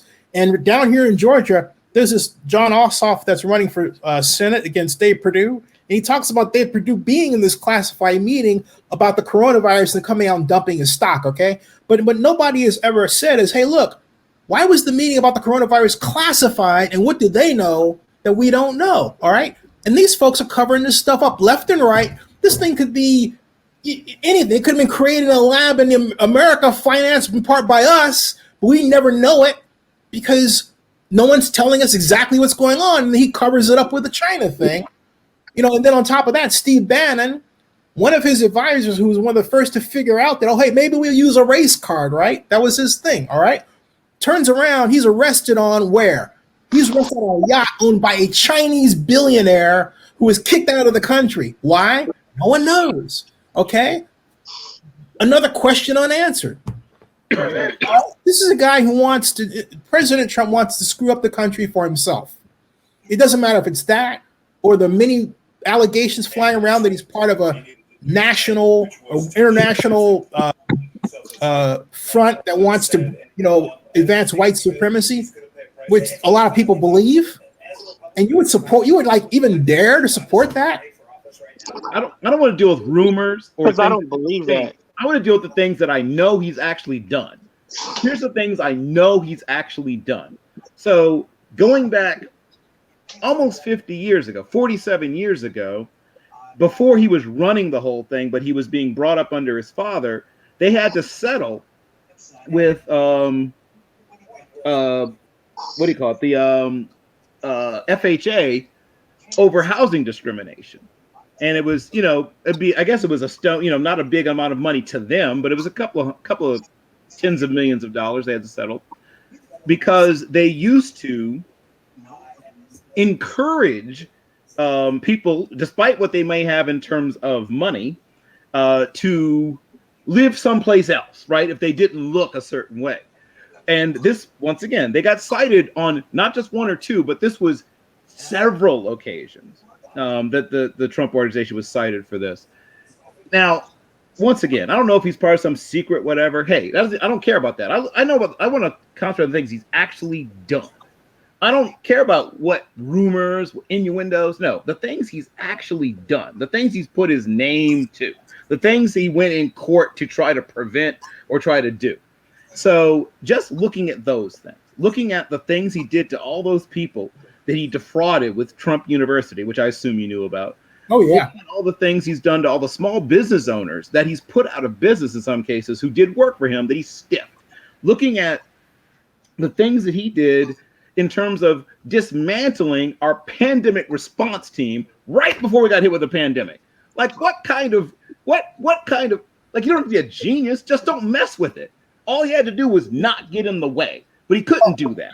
Calling NFL players a bad name, remember that? Oh, well, I mean, that's relatively minor. It's relatively minor. Like, I'm not too worried about the little stuff. I'm talking about the stuff he's done that has actual effect on I'm worried about the little stuff because it was a dog whistle toward black men. Oh, well, everything he does is that. Yeah, but I don't, but see, here's the thing. I don't wipe that out. That's like, dude, you got to go. Okay? I'm sorry. That is a no-no. That is a no-no. I come from a time when you would not do that to black men. I mean, are we so like, oh, that's okay? That's not okay. Punch him in the nose, is my opinion. Well, like I said, since December 22nd of 1992, when my military commitment ended, I try to leave the way of violence to younger men. No, I'm saying, but my point is, I'm not saying I would actually do that, but I'm saying that it's wrong to have a president that gins up those feelings in anyone cheek by jowls after we had a president that brought us together. Under President Obama, it was fun. It was fun to, hey, I want to go to Berlin because Berlin loves us. It was fun to know that we were loved. Now we're in a country where everybody hates us. It's like, or pities. And the president pits us against each other and all this stuff. All right. And it's like, And we're not going to advance that way as a people. And it's to the point now where we've even got, because so many of us, present company excluded, are not doing well because of the pandemic. We have in a number of places in the country where we're at each other's throats. As Black folks, we need to be sticking together and figure out how to help each other and not like antagonize each other, triggering each other. We need to stay together. Well, I'm at a point in my life where I don't get triggered. I'm too old for that. But I am at a point in my life where I recognize things that are desperately wrong, and I know not to trigger a Claymore mind, right? And when you're talking about a person who, I think trigger means different things to different people. Go ahead. Right. Well, here's what I'm saying. Like I learned a long time ago that staying calm is the best way to survive any situation. So here's what I will tell you. I'm a person who studies things. I don't just react. I always study things. So I've been studying this man since long before he got into politics. And there's things that I haven't even touched upon yet that I know about this man. But he's a person who really is sort of empty of values. That's the main issue I have with him. I mean, John McCain and I don't see eye to eye on a lot of different things, but I would have been fine with the President John McCain because despite the things that he and I disagree on, I know he's a person who has values, right? I know he's a person that cares about something larger than himself. But for Trump, there is nothing larger than himself. And this is something that has been known about him for a very long time. I mean, people talk about family values. This man has managed to somehow be unfaithful to every woman in his life. All of his wives and all the women he's been somewhat, quote unquote, serious about, he's always managed to cheat on them. Now, that doesn't necessarily have anything to do with how he governs, but it has something to do with how he sees the world. Because he always sees as his own needs, right? His own self-interest as above anything else. And so because of that, whatever suits him is whatever he will do. Well, it's good to know that, I guess, because then you can predict his actions pretty easily. But I know that anytime there's a real crisis, and we've seen how he handles real crises, right? Once again, I don't have to conjecture about this. We have proof. We can see how he handles a real crisis. There's no having to guess about it. There's no having to wonder what would happen. And what if something even worse happens in the future, which could conceivably happen? If you truly study what happens in situations where you have a pandemic, sadly, it makes it more likely you'll have another pandemic. Now, it may not be as severe, but the kinds of things that happen, partially because of the way our planet works, especially way our planet works now, with more human beings on the planet than ever before, more international travel than ever before, and because of things that have to do with climate change, we also have conditions that make it more likely that the things that produce pandemics are going to be fomented, like they're going to have an easier time getting started, right? Because we have a warmer, wetter environment. Like the planet as a whole is, because it gets warmer air can hold more moisture. I don't want to get too much in the science of it, but it also means there's more energy, right? If you turn up the heat under something that you're boiling, that energy has to go somewhere. When the entire planetary system is warmer, there's more energy in the system, which means larger storms, more destructive storms, which we're seeing. He doesn't care about these things. He's not even thinking about these things. These things don't even cross his mind. The only time he pays any attention to them is when he has to do his prep for a debate. So he gets a few talking points, kind of talks around these things, but he has no real understanding of it and doesn't care. So no, he doesn't. I have a 15-year-old daughter. I have to make my decisions based on, hey, I'll be out of here in 30 or so years, but I have to think about her life and her children. And if I have to think about her life and her children, I have to make decisions that will sustain our planet. You know, I can't just make a decision for me. I have to think about my daughter's life and then her children's life. And so I can't support him under those circumstances. Yeah, it's like, to me, what's not matter to me? The bottom line is, I think Muhammad just said something that brought it home for me. This, okay, as a minority who came from another country, that kind of debate by leaders happens in third world countries not this country. I'm just speechless. And my fear is that we have allowed ourselves to descend to the point of it being a third world country. We have 600,000 people, not 100,000, not 200,000, but 600,000 people went without power a month ago in Iowa and 2 other states. And guess what? Trump was so busy, getting on Twitter and making it all about himself that he didn't call for disaster relief for them. He went to Cedar Rapids Airport and stayed for 30 freaking minutes and left, and left those people without power in a disaster greater than Katrina. Greater than Katrina, yet the only reason you don't know about it is because it wasn't on CNN. What was CNN doing? Covering the latest stupid thing that Trump did. That's the country we're in right now. And so the resources don't get to where they need to go because the media is not pointing at them. And most of all, neither is the president, who doesn't care because it doesn't fit his agenda about getting reelected, so he thinks. But he let you know how he would handle that if you go all the way back to Puerto Rico, where he made a quick photo stop, jump shot a couple of rolls of toilet paper and paper towels at people, and then was out. Well, but dude, he would have done the same thing in Iowa, except that it was the coronavirus and he didn't want to go to the bathroom and get infected. So my point is, he just said stay for 30 minutes, Bill, technically less than that, and then he hightailed it out of there, leaving 600,000 people without power for weeks. And you know how I found out about it? On YouTube, all of a sudden these videos are popping up from Iowa about the Jericho with all these floods. Where'd this come from? And not one of those was from a mainstream media outlet. Well, people Dan Shonka, who I think we both know, Dan Shonka of Our Lads. Zennie, you know Dan Shonka, right? I know the name.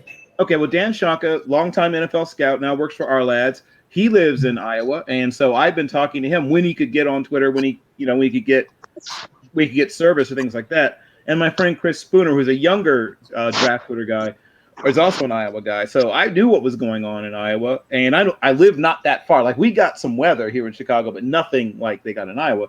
We got rain and wind and things like that. We didn't get hit like they got hit.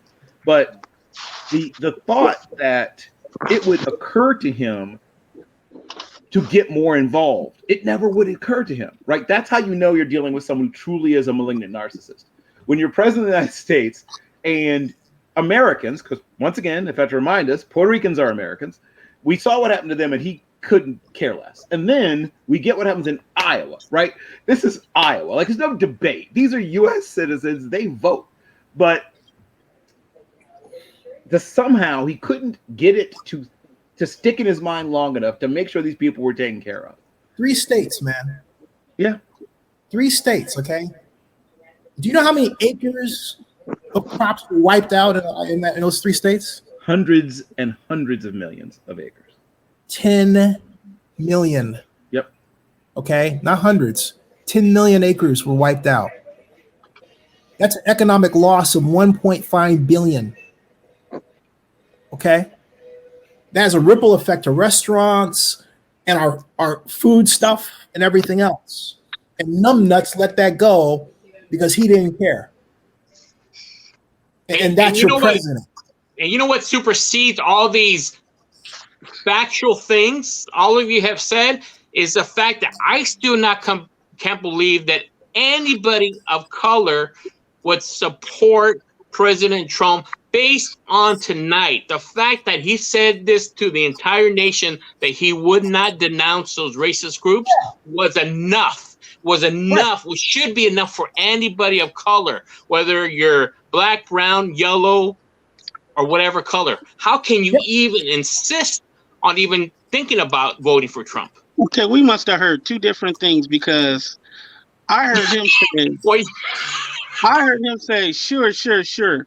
Who do you want me to denounce? Yeah, and when they called him on it, Donald, when they said, okay, well, say it, he wouldn't say it. And then he misspoke. He said, say the names you want me to denounce. And yeah, because he didn't know what to say. Yeah, he didn't know what to say. But that doesn't mean that he supports. Donald, he's done it before. It's dog whistle. Okay, he never comes. Okay, yeah, Donald. Argue with him? No, don't do that. Yeah, Donald. Come on, man. Come on, He did not denounce him. Bottom line. No, he didn't. Okay, he's done it before. My point is, I mean, seriously, he's done it. He's done it before. Right here on Twitter. All look. If I type P, what do I get? What's the first thing that I get? What does this say, Joseph, on Twitter? I'm too blind to see because I'm on my phone. I would have to. Really small. It says Proud Boys. Okay, they updated their logo to include Trump's remarks that said "Stand back." Okay, Trump empowers the radical right and encourages violence in our streets. That's okay, and you're gonna wear his hat? I mean, this, it's like something ain't for reasons you state, man. Something. And I think that clip talks about it right there that you're passing right there. This? Yeah, is it the clip where he wouldn't denounce them? And militia groups, and to say, here it is. Really criticize the vice president for not specifically calling out Antifa and other left-wing extremist groups. But are you willing tonight to condemn white supremacists and militia groups and to say that they need to stand down and not add to the violence in a number of these cities, as we saw in Kenosha and as we've seen in Portland? Sure, are you I'm willing prepared to do specifically that, but do it? Well, I would say almost everything I see is from the left wing, not from the right wing. So what are you saying? I'm willing to do anything. I want to see peace. Then do it, sir. Say it. Do it. Say it. Yeah, then do it. You want to call him? What do you want to call him? Give me a name. Give me a white name. Supremacists and white supremacists and right Proud Boys. Stand back and stand by. But I'll tell you what. Somebody's got to do something about Antifa and the left, because this is not a right-wing problem. This is a left-wing. This is a left-wing problem. White supremacists. Antifa's an idea, not an organization. You got it. Not militia. That's what his FBI. His FBI director said. Well, then you know what? No, we're done. See? Okay. There, Donald. All right.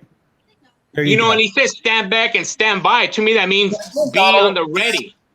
You're black, okay? And I pray to God that you never get in a situation where you think it's okay if somebody violates your rights based on your color. All right? Okay. Been there before. Never happens, man. Huh? I've been there before. So what the heck, man? Jeez. I mean, what the heck? I mean, at this point.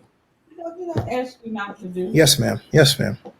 Just don't discuss that. That man is whitewashed. You can't change his mind. Yeah. I'm not whitewashed, Mama. Yeah, you are, sweetie pie. You're definitely whitewashed, so I wouldn't try to change your mind in 2 minutes. Yeah, Donald, there's something where you gotta antagonize folks like that. I don't know why. No, you don't know any better, so just leave it alone. Yeah. You know when you're trying to stop? Yeah. Well, all right. How about them Cowboys? Oh, yeah. Have they won a game yet this season? They have. Yeah, they won. They won in the most dramatic fashion available because the Falcons who have found the most. It's like an experiment is being conducted where someone says, I want you to find the greatest level of difficulty possible for you to take a game that you have dominated in every way for, let's say, 84% of the game and still manage to lose it. Go. And they're like, hold my beer. This happened the third time. And, look, I know Dan Quinn. I love Dan Quinn as a person. He's a great guy, but he's hard-headed. Fired. He's hard-headed. He just can't coach. Well, yeah. I mean, it's like he can, he just will not he will not change. He's got this idea of the Seahawks defense as it was ran 4 years ago, which got him into the Super Bowl, right? Right. But even the Seahawks aren't doing it anymore. Like nobody's but he's still doing it. He's still doing it. And then, he got rid of Vic Beasley, said because he couldn't rush the passer. And I thought maybe it was the way he was being coached. He's got him standing up, Bill. And Bill, educate me. Why is it that you have these defensive ends standing up, getting hit by 300-pound defensive tackles and not able to, maintain their leverage? Well, here's the thing with a guy like Vic Beasley. The thing is, you have to do, if you want to get the most out of him, you got to move him, and you got to have him coming off where nobody, except maybe the occasional tight end or running back, gets a clean shot at him, because he doesn't like getting touched. I've been watching Vic Beasley since he was 19 years old, and he's a very good athlete. So stay tuned. If we get more, he has good instincts about how to rush the passer, decent technique, but he's underpowered and underweight. And the heaviest he's ever been in his life was probably 248 pounds. That was at the combine, and he did everything possible to get up to that.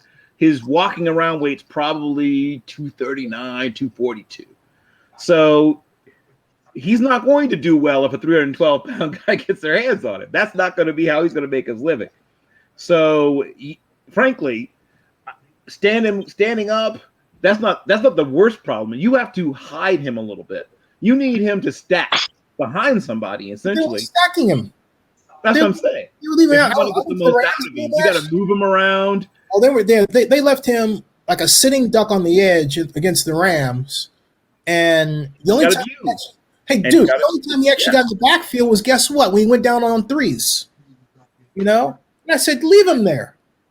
I was saying to Coach Quinn when I saw him at the combine this year that he should look at the film of how the Dallas Cowboys defensive line played in the 70s, and because the leverage was better, Bill. Sure. But those guys had tremendous technique, and that kicks a wild. Everyone wants to leave college early, and I get it. I mean, it's the thing that everybody does now, and I understand. You're trying to maximize your earning potential. I'm not even criticizing that, but the downside of it is there's a handful of guys, the Bosa brothers and a few others, to come out right. Their technique is where it needs to be day one, but that's not most. Most of these guys barely know how to use their hands. Chase Young. Yeah, right. He's also coached at Ohio State. So, right. So they have great coaching, but those guys are the exception, not the rule, right? That's what I'm trying to point out. No offense to Brian Van Gorder and others, right? A lot of these guys say, you're a freak. You can beat these guys.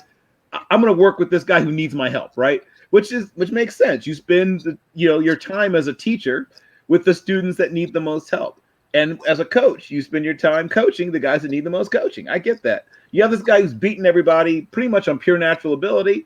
You're not going to. I remember people getting all upset about, why didn't Urban Meyer fix Tim Tebow? Because his job isn't to fix Tim Tebow. He's trying to win the national championship.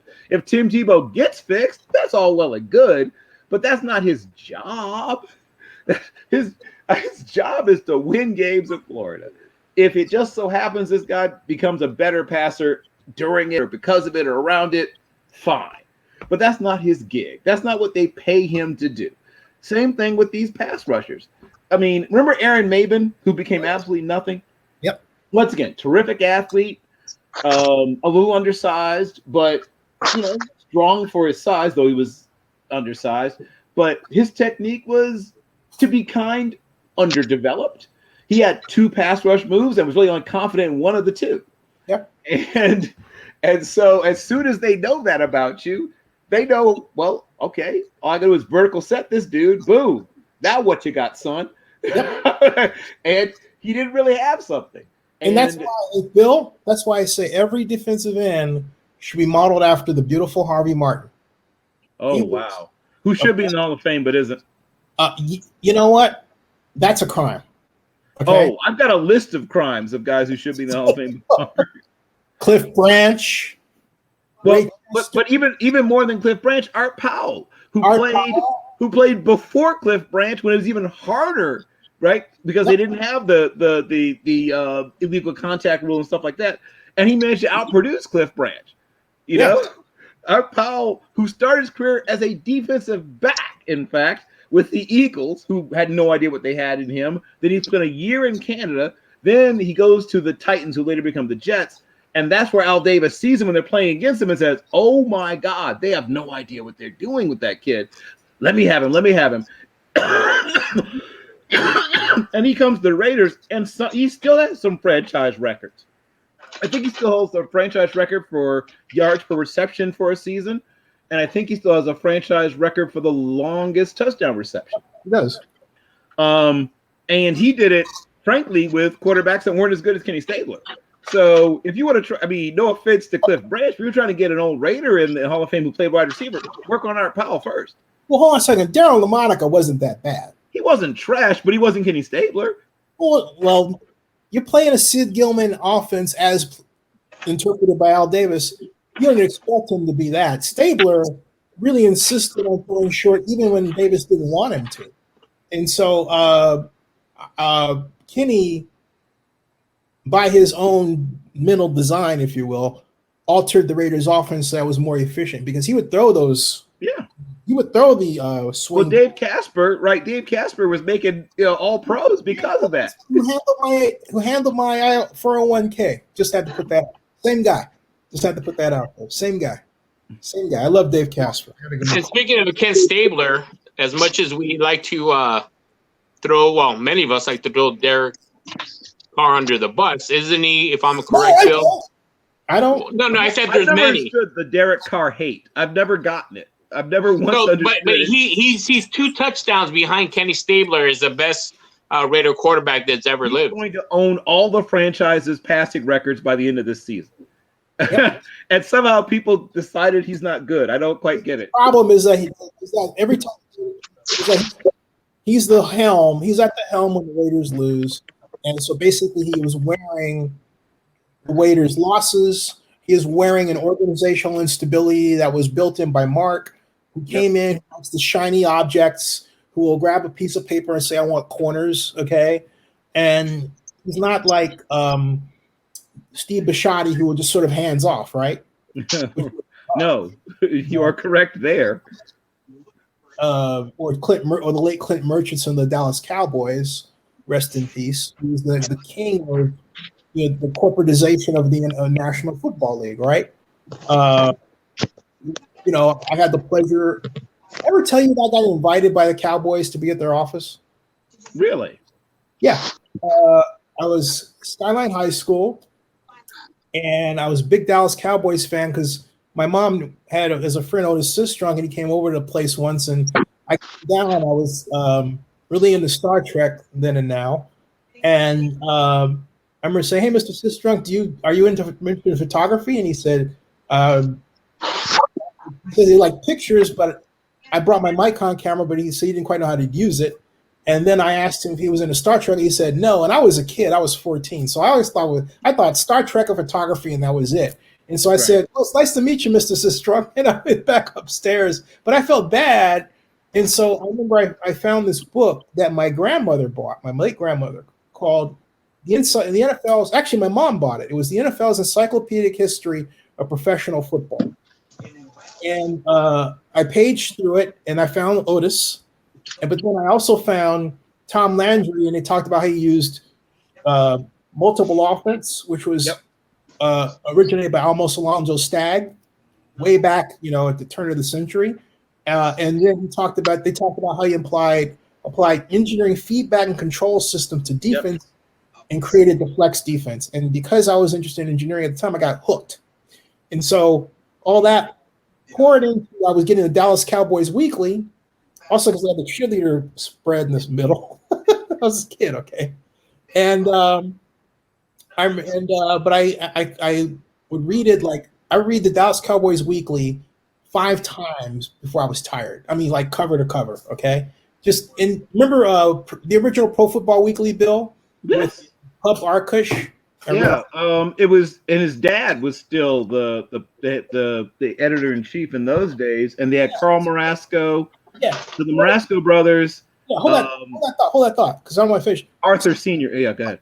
So I had a question about the keys in the flex defense and what Bob Brunick looked for. So I wrote this letter, and to my surprise, they wrote back and they invited me to the Cowboys headquarters. So I went, "Ma, look at this letter." Remember that, Ma?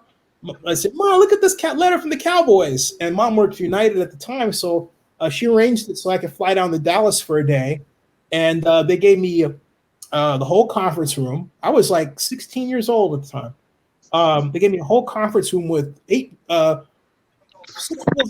Dallas defense versus the I formation 1, Dallas defense versus the I formation 2, flex strong quality control real 1, flex strong quality control real 2, Dallas defense real 1, Dallas defense real 2. And they had the old film. You think put the film up and it right. Yeah. Okay. 8mm. Yeah. This thing split on me. Okay. Right. Now here's the thing. I'm dressed in a suit. I was in a red tie because red ties were the thing then, and I was conservatively dressed. Okay, and so I'm sitting in ready to go into this room, and out comes my heroes, Cliff Harris, Mike Hedman. They had a Cowboys defensive backfield meeting. Mom is smiling. Did Larry Brunick show up too? Did you? Because it was the defensive backfield meeting. So it was the Packers. All right. It was the outside linebackers. Okay, and the DBs. And Dennis Thurman. Okay, they were like looking at me like, who's this kid? Right? Very underrated player, Dennis Thurman. And they're like, who's this kid? So anyway, Ernie Stautner was the defensive coordinator. Yeah. And great defensive coordinator and a great player himself. Yeah. So anyway, what happened was the film split. I was like, oh no. So I'm sitting in this dark, huge conference room thinking, what am I going to do? And I thought my mother always taught me to tell the truth. So I went to Marge Kelly and I said, Miss Kelly, I made a mistake. Somehow the film split. I don't know how it happened, but I told her exactly what I was doing. She goes, oh, don't worry about it. I'll call Gus. Gus came up, said, hey, don't worry about it, young man. We'll fix it. He came back in 5 minutes, no problem. I was like, phew. So I finished watching the film. Here comes Stautner. And he says, so what do you think? What do you think, Zennie? And I said, can I share with you something I noticed? He goes, sure. I said, I was watching this film, and actually you can see this on YouTube to this day. It's the whole game. The Cowboys were hosting the Patriots, and it was the days of Steve Grogan, Russ Francis at tight end, Sam Bam Cunningham. Yes. The Patriots were lined up in what Tom Landry would call brown. Was this before Darryl Stingley got hurt? Well, yeah, I was at that game actually, but it was the Patriots lined up what's called what Coach Landry will call brown right. It was a tight end on the right side, the fullback behind the quarterback, and the halfback on the weak side behind the weak side offensive tackle. All right, they called basically a 32 dive, and the Cowboys were they started to flex strong, but they were shifting the flex weak, and the Patriots caught them in a shift when they snapped the ball. John Hanna hit Randy White so hard he stood him up while everybody else was shifting. Bob Brunick was going the wrong way because he thought it was flex strong, so his back was to the hole, okay? Then he turned around and tried to make up for it and couldn't. It was too late. 56 yards, touchdown. And so I pointed out that the flex, you can tell when the flex isn't working because the lineman won't go to his gap. And he goes, yeah, that's very right. And that's where we're talking about how, the good thing about the flex is that you can quickly diagnose what goes wrong. Right. And these days you have so many defenses that where the Falcons where the two gapping is freaking nuts, man. But that's where as a young it only works if you have. Here's when it works. Give me Vince Wilfork and Richard Seymour, I will make two gap it work. If you right. But if you don't have the right guys, even Saban, like Nick Saban loves it, but when he doesn't have the right guys, he says, "Okay, we can't do it." But you know what though? Counter run, like this way, go that way. We lost art of the counter, Bill. Okay, nobody runs the counter anymore. You run the counter, you'll kill the two gap.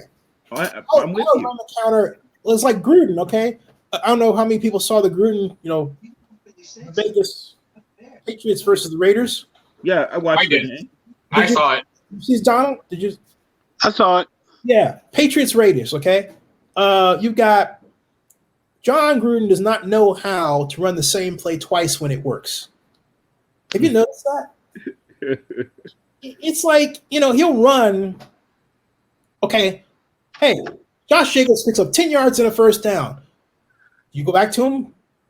Are the Patriots giving you a bubble, bubbles because they're still running an odd front? Yes. But do you run, a dive because they're giving you give it to you? If you're John Gruden, no. Right. The Patriots No! the Saints or the Patriots would run it maybe from a different formation, but run the same play, even though it might look different, 6 or 7 times in the next 10 plays until you showed you could stop it. Yeah. John doesn't do that. And so I'm watching, it's like, okay, John, what are you doing? It's like they got too analytical or something, as opposed to we can be analytical differently. It's not even that. He gets bored, Zennie. What do you mean? Okay, so here's what I've noticed about John Gruden, and I've been watching him since he was a boy whiz genius. What was he, 28 when he got his NFL job? Yeah. Okay, so I've been watching him since he was 28, and here's what I've noticed. He's one of those guys who he has a million ideas, right? And he's constantly tinkering, which is true of a lot of offensive guys. It's true of Peyton. It's true of Andy. It's true of whatever. The difference is he doesn't just want to beat you with this 1 or 2 things. He wants to beat you with all the things he has. Well, that was fun, but let's get on to this other thing I've been wanting to try, right? Hey, let's try this. I have a new sort of dagger route variant I've never tried before. Let's do that. But John, we're killing him with yeah. We'll get back to it later. He's got that. I'm not joking. Watch him. Watch him. He really wants to get to the next thing he wants to try. It's a big experiment to him. And when you have, once again, he's been given, I guess, the longest coaching contract in the history of the league. I can't remember what longer. So he feels pretty safe. Hey, I can try all the crap I could never do before. I can do it now. Because they can't fire me, at least not for another few years. I don't know if that's what he's consciously thinking. I hope it's not. But somewhere in the back of his mind, he has to think, I'm the safest coach in the NFL. I can do whatever I want. Yeah, I can beat them going with the same 3 or 4 plays all the time, but that's just boring. I've got all these other plays I really like. Let's try them. I'm really convinced that that's part of his thought process. He wants to try all this cool stuff he wants to try. He's got all these things he's dreamed up. I can't just stick to this little play sheet, but think of all these other cool things I could be doing. You know, yesterday, not to get away from the Raiders, but since we're talking about coaches and play, yesterday was like a time warp for me. It took me all the way back to when I was in college. I went to Grambling State. And I was there. Grambling? You went to Grambling? I went to Grambling. And I was there for Coach Robinson's last year before Doug Williams took over. Yep. Yes. And watching I know, Doug. Don't let him see you with that hat on, man. Just saying. there's a lot of Grambling nights with that hat. But that's another subject. He ain't one of them, though. I know that. I know Doug. No, but no, Doug's not one of them. No. But anyway, there were a lot of plays that the Chiefs ran that came from Andy Reid. Andy Reid copied a lot of Coach Robinson's sure. Yeah. Wing T plays. Yes. Like there were a lot of wing T plays last night. And I was like, ain't this about they're calling him a genius. And I don't know exactly where this play came from. Yes. Well, that is part of okay, fun fact. When they moved away from Wishbone at Alabama, when they moved away from Wishbone and moved to Wing T, who knows whose coaching clinic that Bear Bryant sent his offensive staff to? Jake Gaither. He sent his staff to Jake Gaither's coaching clinic to learn how to run Wing T. So people always bring up, Tubby Raymond, and Tubby Raymond was terrific at Wing T too. But when you ask people in the South, at least, who were the 2 best they ever saw design Wing T, they always bring up Jake Gaither and Eddie Robinson. And depending on which team they prefer, that sort of determines the order. If you ran Wing T in the South, you weren't going all the way to Delaware. You were going to Jake Gaither or Eddie Robinson. But you know who is regarded as one of the modern innovators of a variant of the Wing T, but it's out of the shotgun. It's called the inverted veer. Yeah. Yeah. Willie Taggart. Yeah. Willie Taggart, who was fired at Florida State. I had the pleasure of meeting him at the draft last year. He was the inventor of the inverted veer in the ACC. which is a heck of a play. It just needs a good series. I figured out a way to design a pass off of it that I'm dying for somebody to try. Well, wait, I've seen passes off of it. Oklahoma State has a whole bunch of stuff, and Baylor. I mean, what's his name? What's his name's son? Art Briles, Kendall Briles. Kendall Briles has probably 4 different families, I guess you could say, if you're thinking sort of in terms of taxonomy. 4 different families of pass plays that come off of them, including a bunch of Y-pop stuff. I'll be back. I'll be right back. Okay, I got to check on. He has a whole bunch of Y-pop stuff that comes off of it. He has some H-wheel stuff that comes off of it. He's got obviously like some simple like curl flat and snag variant kind of stuff that comes off. Yeah, there's a bunch of pass concepts that people have run off of inverted veer. So if we talk about the Raiders, Donald or Bill, what do you see the biggest problem was on Sunday besides the defense? How do you think besides what Zennie brought up? Well, if you say besides, it's sort of like saying, well, other than that, Mrs. Kennedy, how you enjoy a trip to Dallas? It was mostly defense. I mean, once you get beyond the defense, here's what I would say. You've got to find someone else who can consistently beat a good man coverage corner. So Earl Thomas sound good? So here's what I would say. Darren Waller, simply by size, is beating corners, and by speed is beating linebackers, and once again, by size and sometimes size and speed is beating safeties. So that's a person who you always have an advantageous matchup. That's the only person in your passing group of skilled position talent who always has an advantageous matchup based on knowing how to get open. Ruggs, of course, is very young, and he's not really, I mean, he'll be good someday, but he's not. He's a guy that really just knows how to do one thing, and that's just beat people with speed mostly.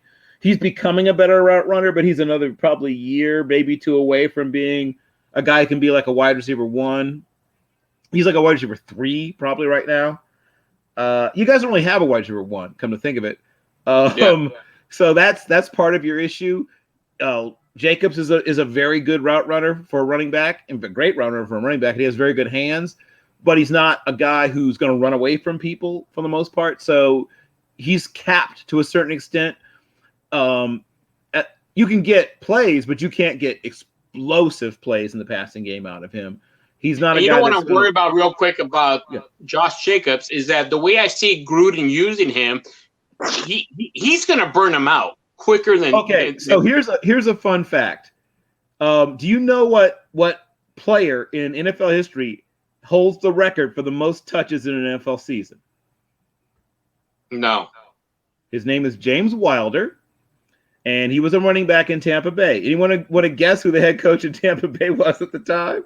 That's a giveaway. Gruden. He doesn't care about that stuff. I'm trying to win football games. He's young and the ball ain't heavy. I'll give him the ball as many times as I have to win this football game. Knock on wood if you hear me. He's not. How do I put this? He's not worried about that. I don't know how else to put it. Like that's if I have to give this ball, if this boy has to touch the ball 38 times a game for me to win, we're going to do that. And you know the old adage in football. Running backs come a dime a dozen. That's rubbing 2 nickels together. So, yeah, he's absolutely fine with using – I mean, I know you're concerned about it. He's not. He's going to use Josh Jacobs any way he needs to if it thinks he's going to win in football games. But and then what I see happen this year, at least with the secondary, is that we're always complaining as Raider fans or even maybe as analysts when they look at the Raiders is that we need a defense. And we need to improve the defense. So what has happened this year is that we conceivably have gotten faster in theory, but not better. If you saw that game, there were so many missed tackles that really pissed me off. Yep. And bad angles where the guy should have been in position to make a tackle, but wasn't because he came in too flat or didn't break down correctly. Okay, here's the thing I've noticed. None of your linebackers would start on a good defense. None of your linebackers would start for the Ravens. None of your linebackers would start for Pittsburgh. None of your linebackers would start for who else is good? There's not many good defenses left. So that's the good thing, is that we're destroying the ability to be good defenses for the most part. Who else is well, a healthy 49er team, none of your linebackers would start for them. You don't have a Fred Warner. You don't have think of all the good linebackers. You don't have any of those guys. And sometimes people don't tend to think about linebackers for some reason, right? They think about coverage and they think about pass rush. Linebackers, they think of, like you said, like with running backs, we'll find linebackers. Well, yes and no, right? You can get away with that only for so long. At some point, if your linebackers are bad, we're gonna find them, right? Like when you play the Chiefs, they're gonna find your linebackers. They're gonna expose your linebackers. Clyde Edwards-Helaire and Travis Kelce are gonna frolic. 180-something total yards for Clyde Edwards-Helaire, probably 112 yards receiving for Kelce and a couple of touchdowns. Your linebackers aren't great at coverage, and they aren't good tacklers in the run game. Like, what are they good at? You know what I want to see? But running fast and taking the wrong angle doesn't help me. You know what I mean? You just got to the wrong place faster.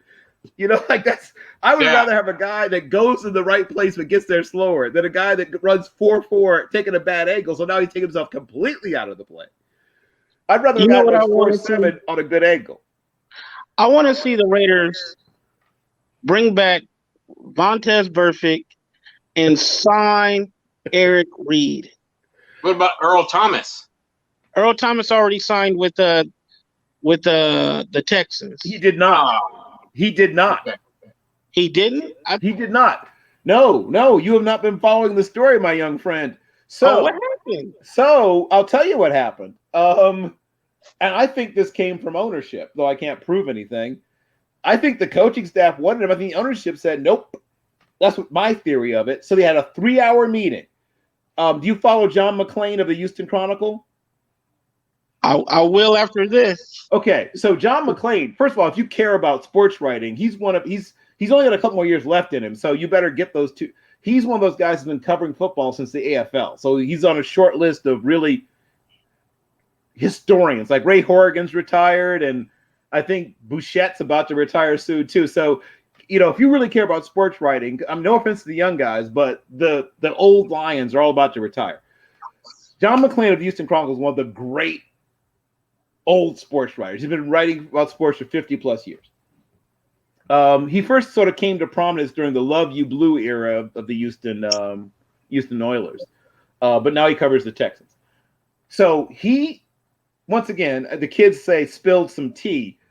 He didn't say ownership put the kibosh on it, but he said they had a 3-hour meeting, and eventually it was decided he didn't fit with their team culture. Now, to me, that sounds like ownership. That's what it sounds like to me. It sounds to me like the GM was like, let's give him a call. The coach was like, yeah, we could use the help. And it sounds like the owner said, I don't like him. That's what it feels like to me. Wow. And there's 3 players, I think, potentially the Raiders, they have a $7 million cap, right? You have Earl Thomas. I was thinking about Damon Harris, who's a free agent. And Bill, what's the name of that linebacker from the New Orleans Saints who opted out? Oh, you think you could get him back? I mean, that'd be an interesting. He's still under contract to them, so you'd have to trade. Well, I thought he was a free agent. That's why I brought him up. Opting out doesn't make you a free agent. But can you mention his name? Because I forgot his name, but I think if you mention his name, I'll come back to me in a second. Hold on, I know what you're talking about. He went to LSU. Oh my God, it's killing me. I know exactly who you're talking about. Oh my gosh.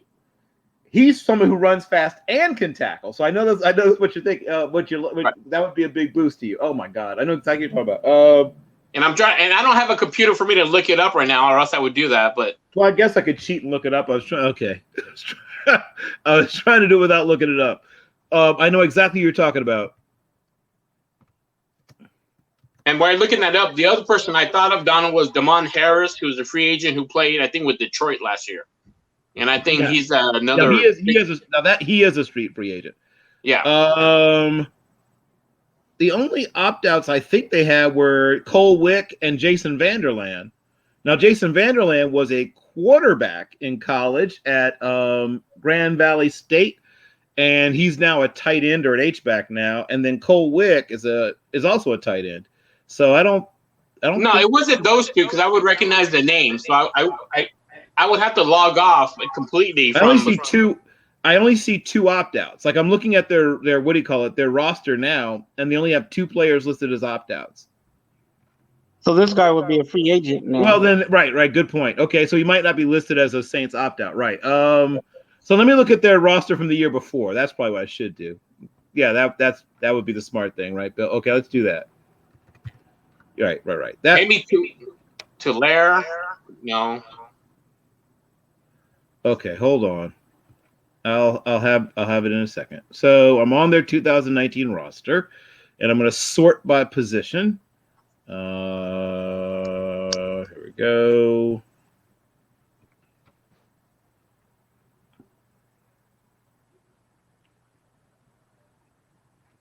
So I'm looking at their linebacker core. Alex Anzalone. So it's alphabetical. So Anzalone, I don't think opted out. Okay. Keep going. Are you talking about Demario Davis?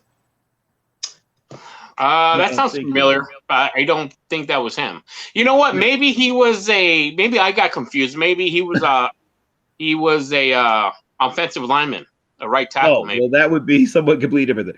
Caden Ellis, Chase Hansen, Craig Robertson, Zach Wood.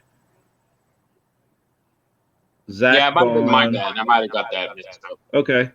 I'm just making sure I haven't missed anybody. I'm going to check their practice squad to see if they might indicate. Let me see.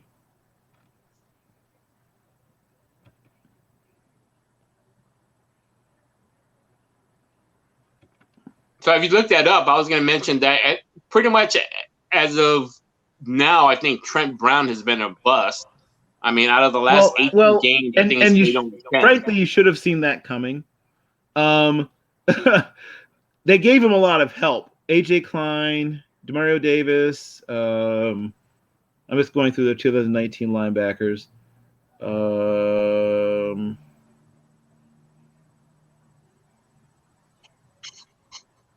already mentioned Caden Ellis. So are any of those free agents or that opted out this year? Hold on. I'm still scrolling through. I'm trying to see if I can find anybody who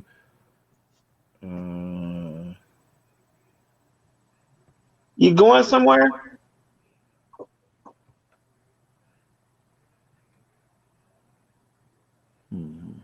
It sound like you let me see. Linebackers.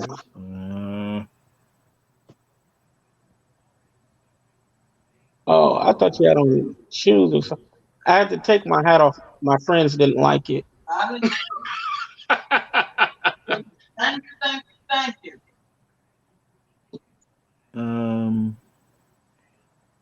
I'll keep working on it, but I can't find the person you're thinking of. Can you do a quick scan of the O line, maybe? Well, maybe Manti Te'o, it became a free agent, but I don't think that's who you're thinking of. He was on the Raiders once. Yeah, I didn't think that's who you were lusting after exactly. I didn't think that was the guy you were desperate to sign. No. I mentioned AJ Klein.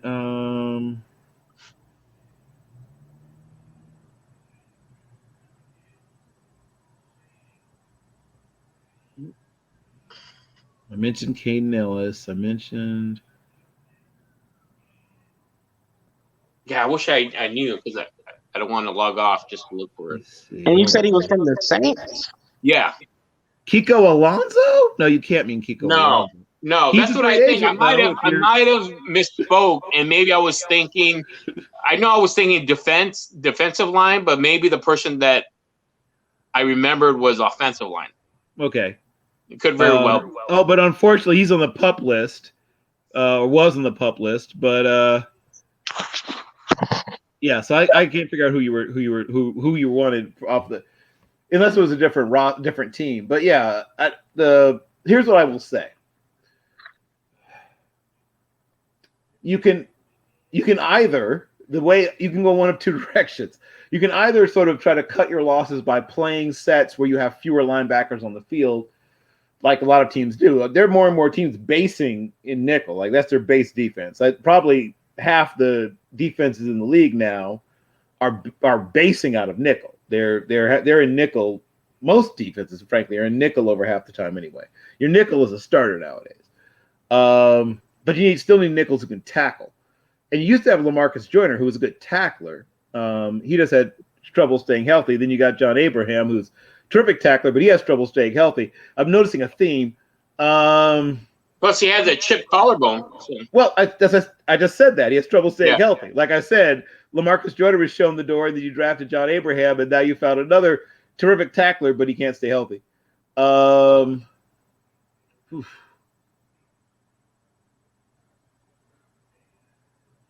mean, there's certainly guys I like who are out there you could probably get your hands on. I don't know if the Raiders like them. I don't think the Raiders look for the same things in players I look for, quite frankly. You'd have a very different looking team if I'm running the team. Very, very, very. Well, I'm sure you would have gotten rid of the defensive coordinator. That's for sure. Well, here's some of the things I would do. I would do differently if they said, "Hey, fix this team." I would draft specifically to deal with, first of all, where are you? The AFC West. Okay, right? So if you're going to be in the AFC West, you've got to have people who can cover on the field at all times. You can't have people who are so-so in coverage or poor in coverage anywhere. Outside of maybe like your pass rushers and your D tackles. But your linebackers have to be able to cover. Your safeties have to be able to cover. Obviously your corners. I mean, that's the main job description, but you can't hide. There's no way to hide people, right? I mean, the Chiefs are going to, like I said, everything the Chiefs do, they'll pick on guys who are good because they know their tendencies. They set up Marcus Peterson because they know he's nosy, right? So they picked on Marcus Peters because they know he's nosy. They know they can get him to take the cheese. And he's one of the probably top 8 or so corners in the game right now, but he'll take the cheese. So they show him something that he'll recognize from tape, and they know he'll cheat up, trying to get into the passing lane, trying to snag a ball and take it to the house because that's how he earns, all that money. He's like Asante Samuels. He's super aggressive, wants to jump everything, and they set him up sweet about 3 times last night and got big plays. 2 out of the 3 times they set him up. And you guys don't have a guy as good as him. You know what I mean? Like, he's got flaws, but you don't even have that. You don't have a guy that's at least great at getting the ball back to you on defense. And if you don't have guys who you have one really great pass rusher, Max Crosby, and that's one guy who I would have gotten. I've loved that kid since I spotted him in Eastern Michigan. I know his older brother a little bit, who was actually a higher rated recruit. Max was only a 2-star. His brother was a 4-star. His brother's now a model for I can't remember which company, but his brother's now a male model of all things. But his brother was a safety, terrific safety, also a Texas kid. Max ends up at Eastern Michigan because that was his only FBS offer. Everything else he had was like FCS on down. How much older is he than Max? 2.5 years. Well, they should sign him on draft to free agent. His older brother's name is Miles Crosby. He was a great safety, but he just, he went to, I think, SMU. I think his brother went to SMU.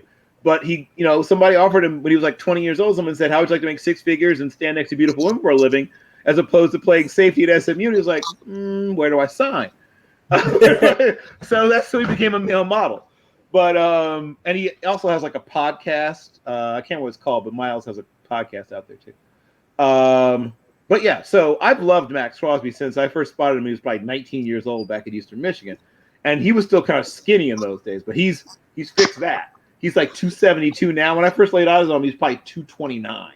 He's really worked on his body, but he's kept his flexibility, which is super important. He's kept his speed. In fact, he's probably faster than he was when he was 229. He's a guy who's really worked on his game. He's really understands how to shorten the corners, how to take that extra half step or extra step out of your pass rush. He's got long arms. He He's your best. I think he might be your. I mean, John Abram maybe if he can stay healthy, but which he almost very rarely is. But amongst the guys who can stay healthy, I think the best player you have in your whole defense is Max Crosby, and you need another guy to go with him because it's hard to be one great pass rusher because then they just slide everything your way. You've got to have at least another guy. We're trying to see what the Raiders are trying to get. Like there was David Clowney was rumored to try to work out a deal with him, and then they brought in eventually Carl Nassib, right? Yeah, but he's not really a.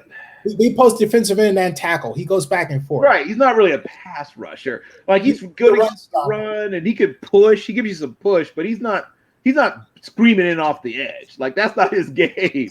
And I like Carl Nassib, but he's really more of a move around. You know what Carl Nassib reminds me of? Carl Nassib reminds me of John Dutton, who played for. Not as good, but yes. Right, not as good, but yes. I see what you're saying. Like John Dutton was better, but yeah, I see what you're saying. I was about to bring up Ryan McBean. Remember Ryan McBean from Oklahoma State? That's who he reminds me of because he's not as good as Dutton. But McBean was a guy that played both positions, so like Turk McBride played some D end and D tackle. Good against the run, meh as a pass rusher. You got to. I mean, if it's in the draft somewhere, you got to address that. You got to have the other guy to put on. So that way you can't just always be, slanting and chipping everything towards Crosby. Because if you can get another guy, Crosby's going to give you 10, 11, 11 and a half, maybe even 12 sacks. If you could just, make it so he's one-on-one because he's really, really good. And then, like I said, people who can really cover, like that's a real issue. You're in the AFC West. You've got to have more people who can really cover because even if you're playing zone, first thing they tell you, zone turns into man at some point. Like you can't hide people. You can't hide them. I mean, there's a reason that some guys get run out of the league. I mean, Roy Williams went for being a guy who was second team All Pro to out of the league in 2 years. You want to turn the zone into a man real quick? Throw deep. Well, I'm saying it happens to a lot of cats. I mean, I think about the safeties I grew up watching. Now, some of them, like Donnie Shell, would have been just fine. He could really move and cover and things like that. Steve Atwater would struggle. I love Steve Atwater, but he'd be in some trouble nowadays. Dennis Smith, right? They had two hammers back there. Like the old Broncos, just had two hammers. They were just out there trying to just. Jack Tatum would struggle today. Well, Jack Tatum would be playing linebacker. That's how they'd fix that. They'd put another 8 pounds on him, and he was damn near 220 anyway. Get him up to 27 and just make him a will linebacker. That's how they'd fix that. He'd just be a will linebacker. They put him at straight instead of free because Jack wasn't tall. He was listed at 6 feet tall. He's probably 5'11" and a half. Yeah, but my point is they put him at free safety. That put him at strong safety because the way he played. Sure. Well, nowadays he'd probably be a well linebacker. but yeah. Oh, he'd get run over. Jack would get run over. What would be of the will linebackers entering the league? They're 222 now, man. They're tiny little. Tiny for linebackers. Yeah, Mario Davis is 219. There's a bunch of little, and what they're doing now is they're taking guys like Mark Barron and moving them from safety to linebacker. They just did that. They did it with Deion Buchanan, which I thought was silly because Deion Buchanan was a really good safety. I favor those guys at those positions. You know what I have an issue with? I favor the 70s defense. We had the linebackers up close. They were 6'5". They were between 6'5" and 6'6". They're big, Oh yes. And they were you got them to stop the run or rush the passer. Sure. And now you have people over the tight end. They had Darren Waller over a linebacker standing up. And I'm thinking, but for the fact that the Raiders' blocking technique is lousy, yep, they could have gone to town against that defense. Well, that was the Patriots that were doing that. So, Hey, Bill, I got a couple of questions for you. Sure. Okay, number one, my first question has to do with the Minnesota Vikings. Do you think that they're going to be able to turn it around? And do you think that their quarterback will get an extension? No, he's not going to get an extension. They're regretting the contract he's in now. They're looking at themselves like, what did we do? What did we do? He is what's called a restrictor plate quarterback. You know what I mean when I say restrictor plate? Yeah. Okay. See, you know NASCAR? Yeah. Okay. So the idea of a restrictor plate is to make sure you don't go too fast, right? So as long as you aren't going too fast, he's fine.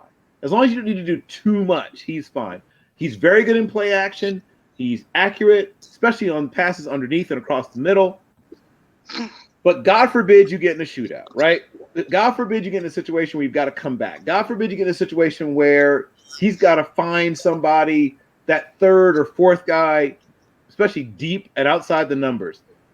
He's capable of being a very good deep passer on those shots that come off play action, a hard play action.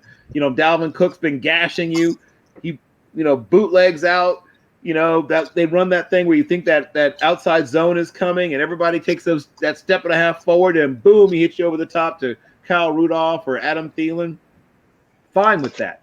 But if he has to if it's 3rd and 9, he's got to drop back, no play action, none of that, and he's just got to beat you.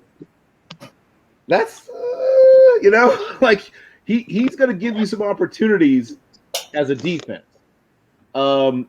He's not a bad quarterback. He's an above average quarterback, in fact. But is he a Super Bowl quarterback?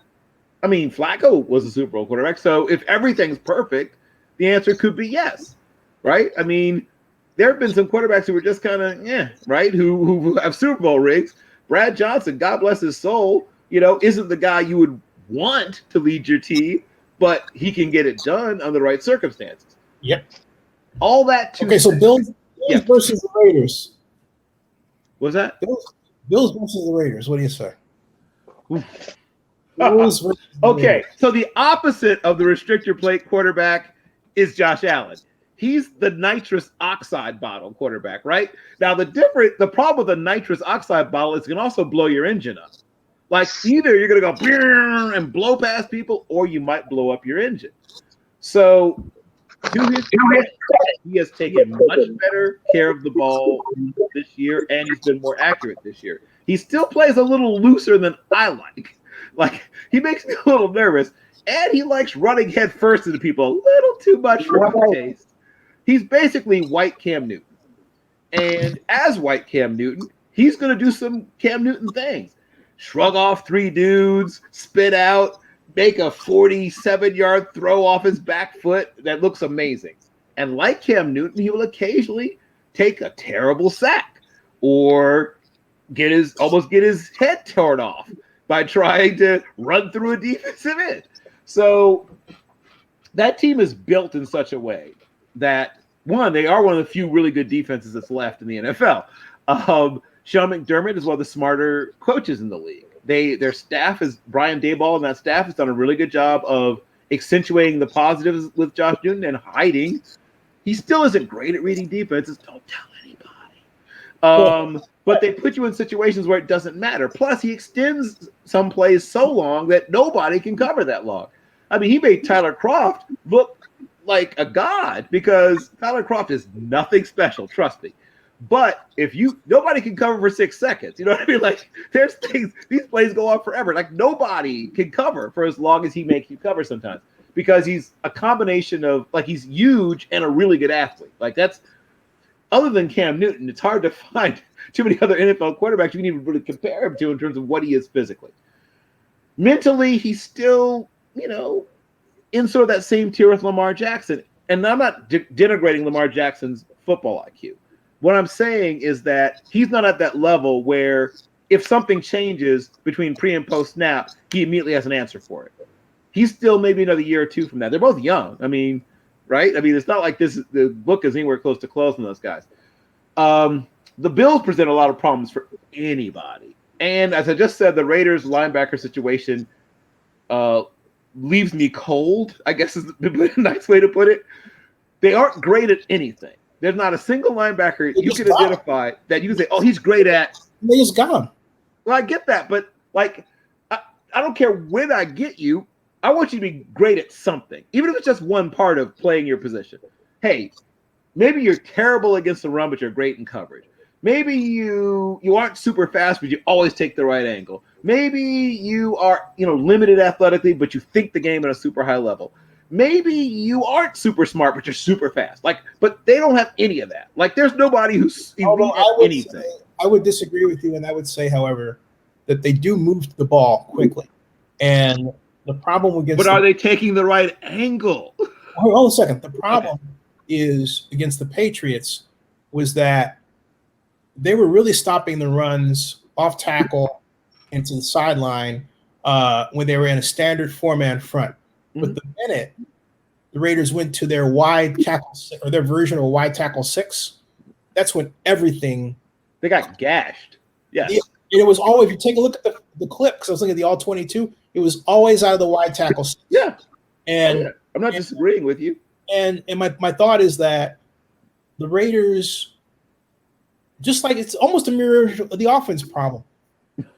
They didn't go in and say, look, we're going to stop your run and force you to do X, which means if they and this is what I can't figure out, Bill. Why do so many people, I should say more appropriately, Bill, Don, and it's Joseph, why do so many people use a wide tackle 6 when they know doggone well the opponent's going to run?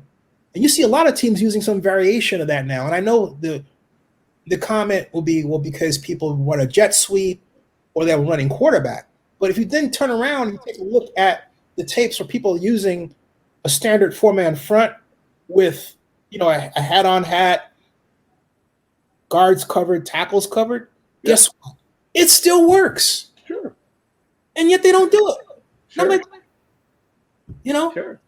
And the Raiders are one of those where I'm just looking like, am I the only person here that's seeing that they have a problem figuring out what scheme fits? Or maybe it's because they have so many people injured they don't quite know? I think it's a combination of both those things, to be honest. Yeah, I would agree with you. I would think it's a little bit of both. Here's what I'll say. A lot of the same things that you did against a guy like, or would do against a guy like Mike Vick, or you have to kind of have a mush rush, you've got, or a spy, and you've got to confuse him. You've got to sometimes play combo coverage, banjo coverage. You got to sometimes be playing, man on one side of the field or in one part of the field and zone on the other. You've got to. He'll hold the ball anyway, right? He already holds the ball, but you've got to make him hold the ball not just because he's trying to get a big play, but you make him hold the ball because he doesn't know what he's seeing. Yep, that's right. And take that opportunity, and then really disguised blitzes, delayed blitzes, blitzes that come from places he's not expecting them, slot blitzes, right? Things like that. He can be had, right? And you've got to get your hands up in the passing lanes. Even though he's 6'5", he has a tendency to sometimes drop down, throw the ball, sidearm or things like that. You got a chance to get your hands on some balls with him.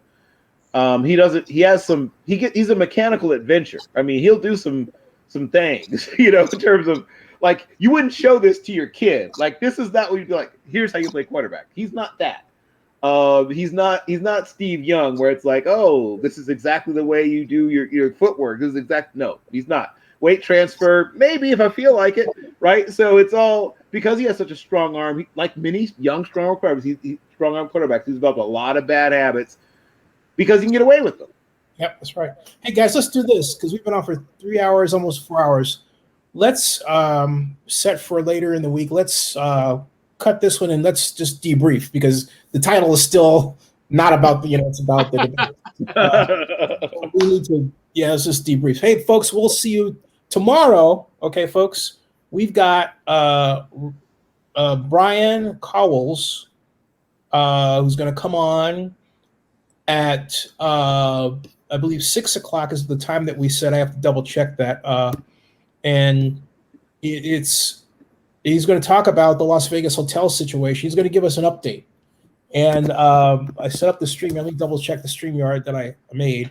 And it's not. No, I didn't set up the StreamYard. I better do that. Okay. But Brian and I, let me check Facebook because we had set the time over there. Brian works for Wyndham. Who's in Vegas, and in fact, he made not one but 2 videos for us from Vegas. The most recent one he posted on he sent Sunday night, right? So he will be. There he is. We settled on a time. I'm going up to our thread. Excuse me, so I can figure out what we had said. And I hate when I can't move something. That's hard. Wait a minute. Okay, hold on a second. Oh gosh, what did we do? Okay, cut that out of there. I'm trying to get the time that we set because it was written here, and the trouble is with this new Facebook, using Ajax software variation, it doesn't work when you're trying to scroll up in Facebook Messenger. It's really, yeah. Was it 6 p.m. Pacific, 9 Eastern, maybe? I think it was, but I'm just double checking for the purpose of the rightness of what I'm about to tell people. I think it makes any sense. Okay, so here we go. Right, if I go scroll up, and video worked okay, and so he says, "Oh, he said sounds good." May it was May 2nd. Then Sisalak views very high. Then May 18th. I'm way back there now. Still May 20th. Still back there. Okay. He says anytime after 3, his time. So yeah, 4 p.m. Pacific, 7 p.m. Eastern. 4 o'clock p.m. Pacific, 7 o'clock p.m. Eastern tomorrow. 4 o'clock p.m. Pacific, 7 p.m. Eastern. So yeah. So all right. So folks, we'll see you tomorrow at 4 o'clock p.m., which is 7 o'clock out here. All right. Are you going to be on that one, Bill? Maybe. What time? 4 p.m. Eastern. No, 4 p.m. Pacific. Thank you. Yeah. Okay. It's almost 1. 4 p.m. Pacific. 7 p.m. Eastern. Got it. And for Bill, it'd be 6 p.m. 6, yeah. Yeah. So the answer is definitely maybe. Send me I'll send everybody a link. No problem. Okay. Send me a link, and I'll probably be on for at least part of it. Everybody stick around in the back. Okay. All right. We'll see you over there. Do that. See you.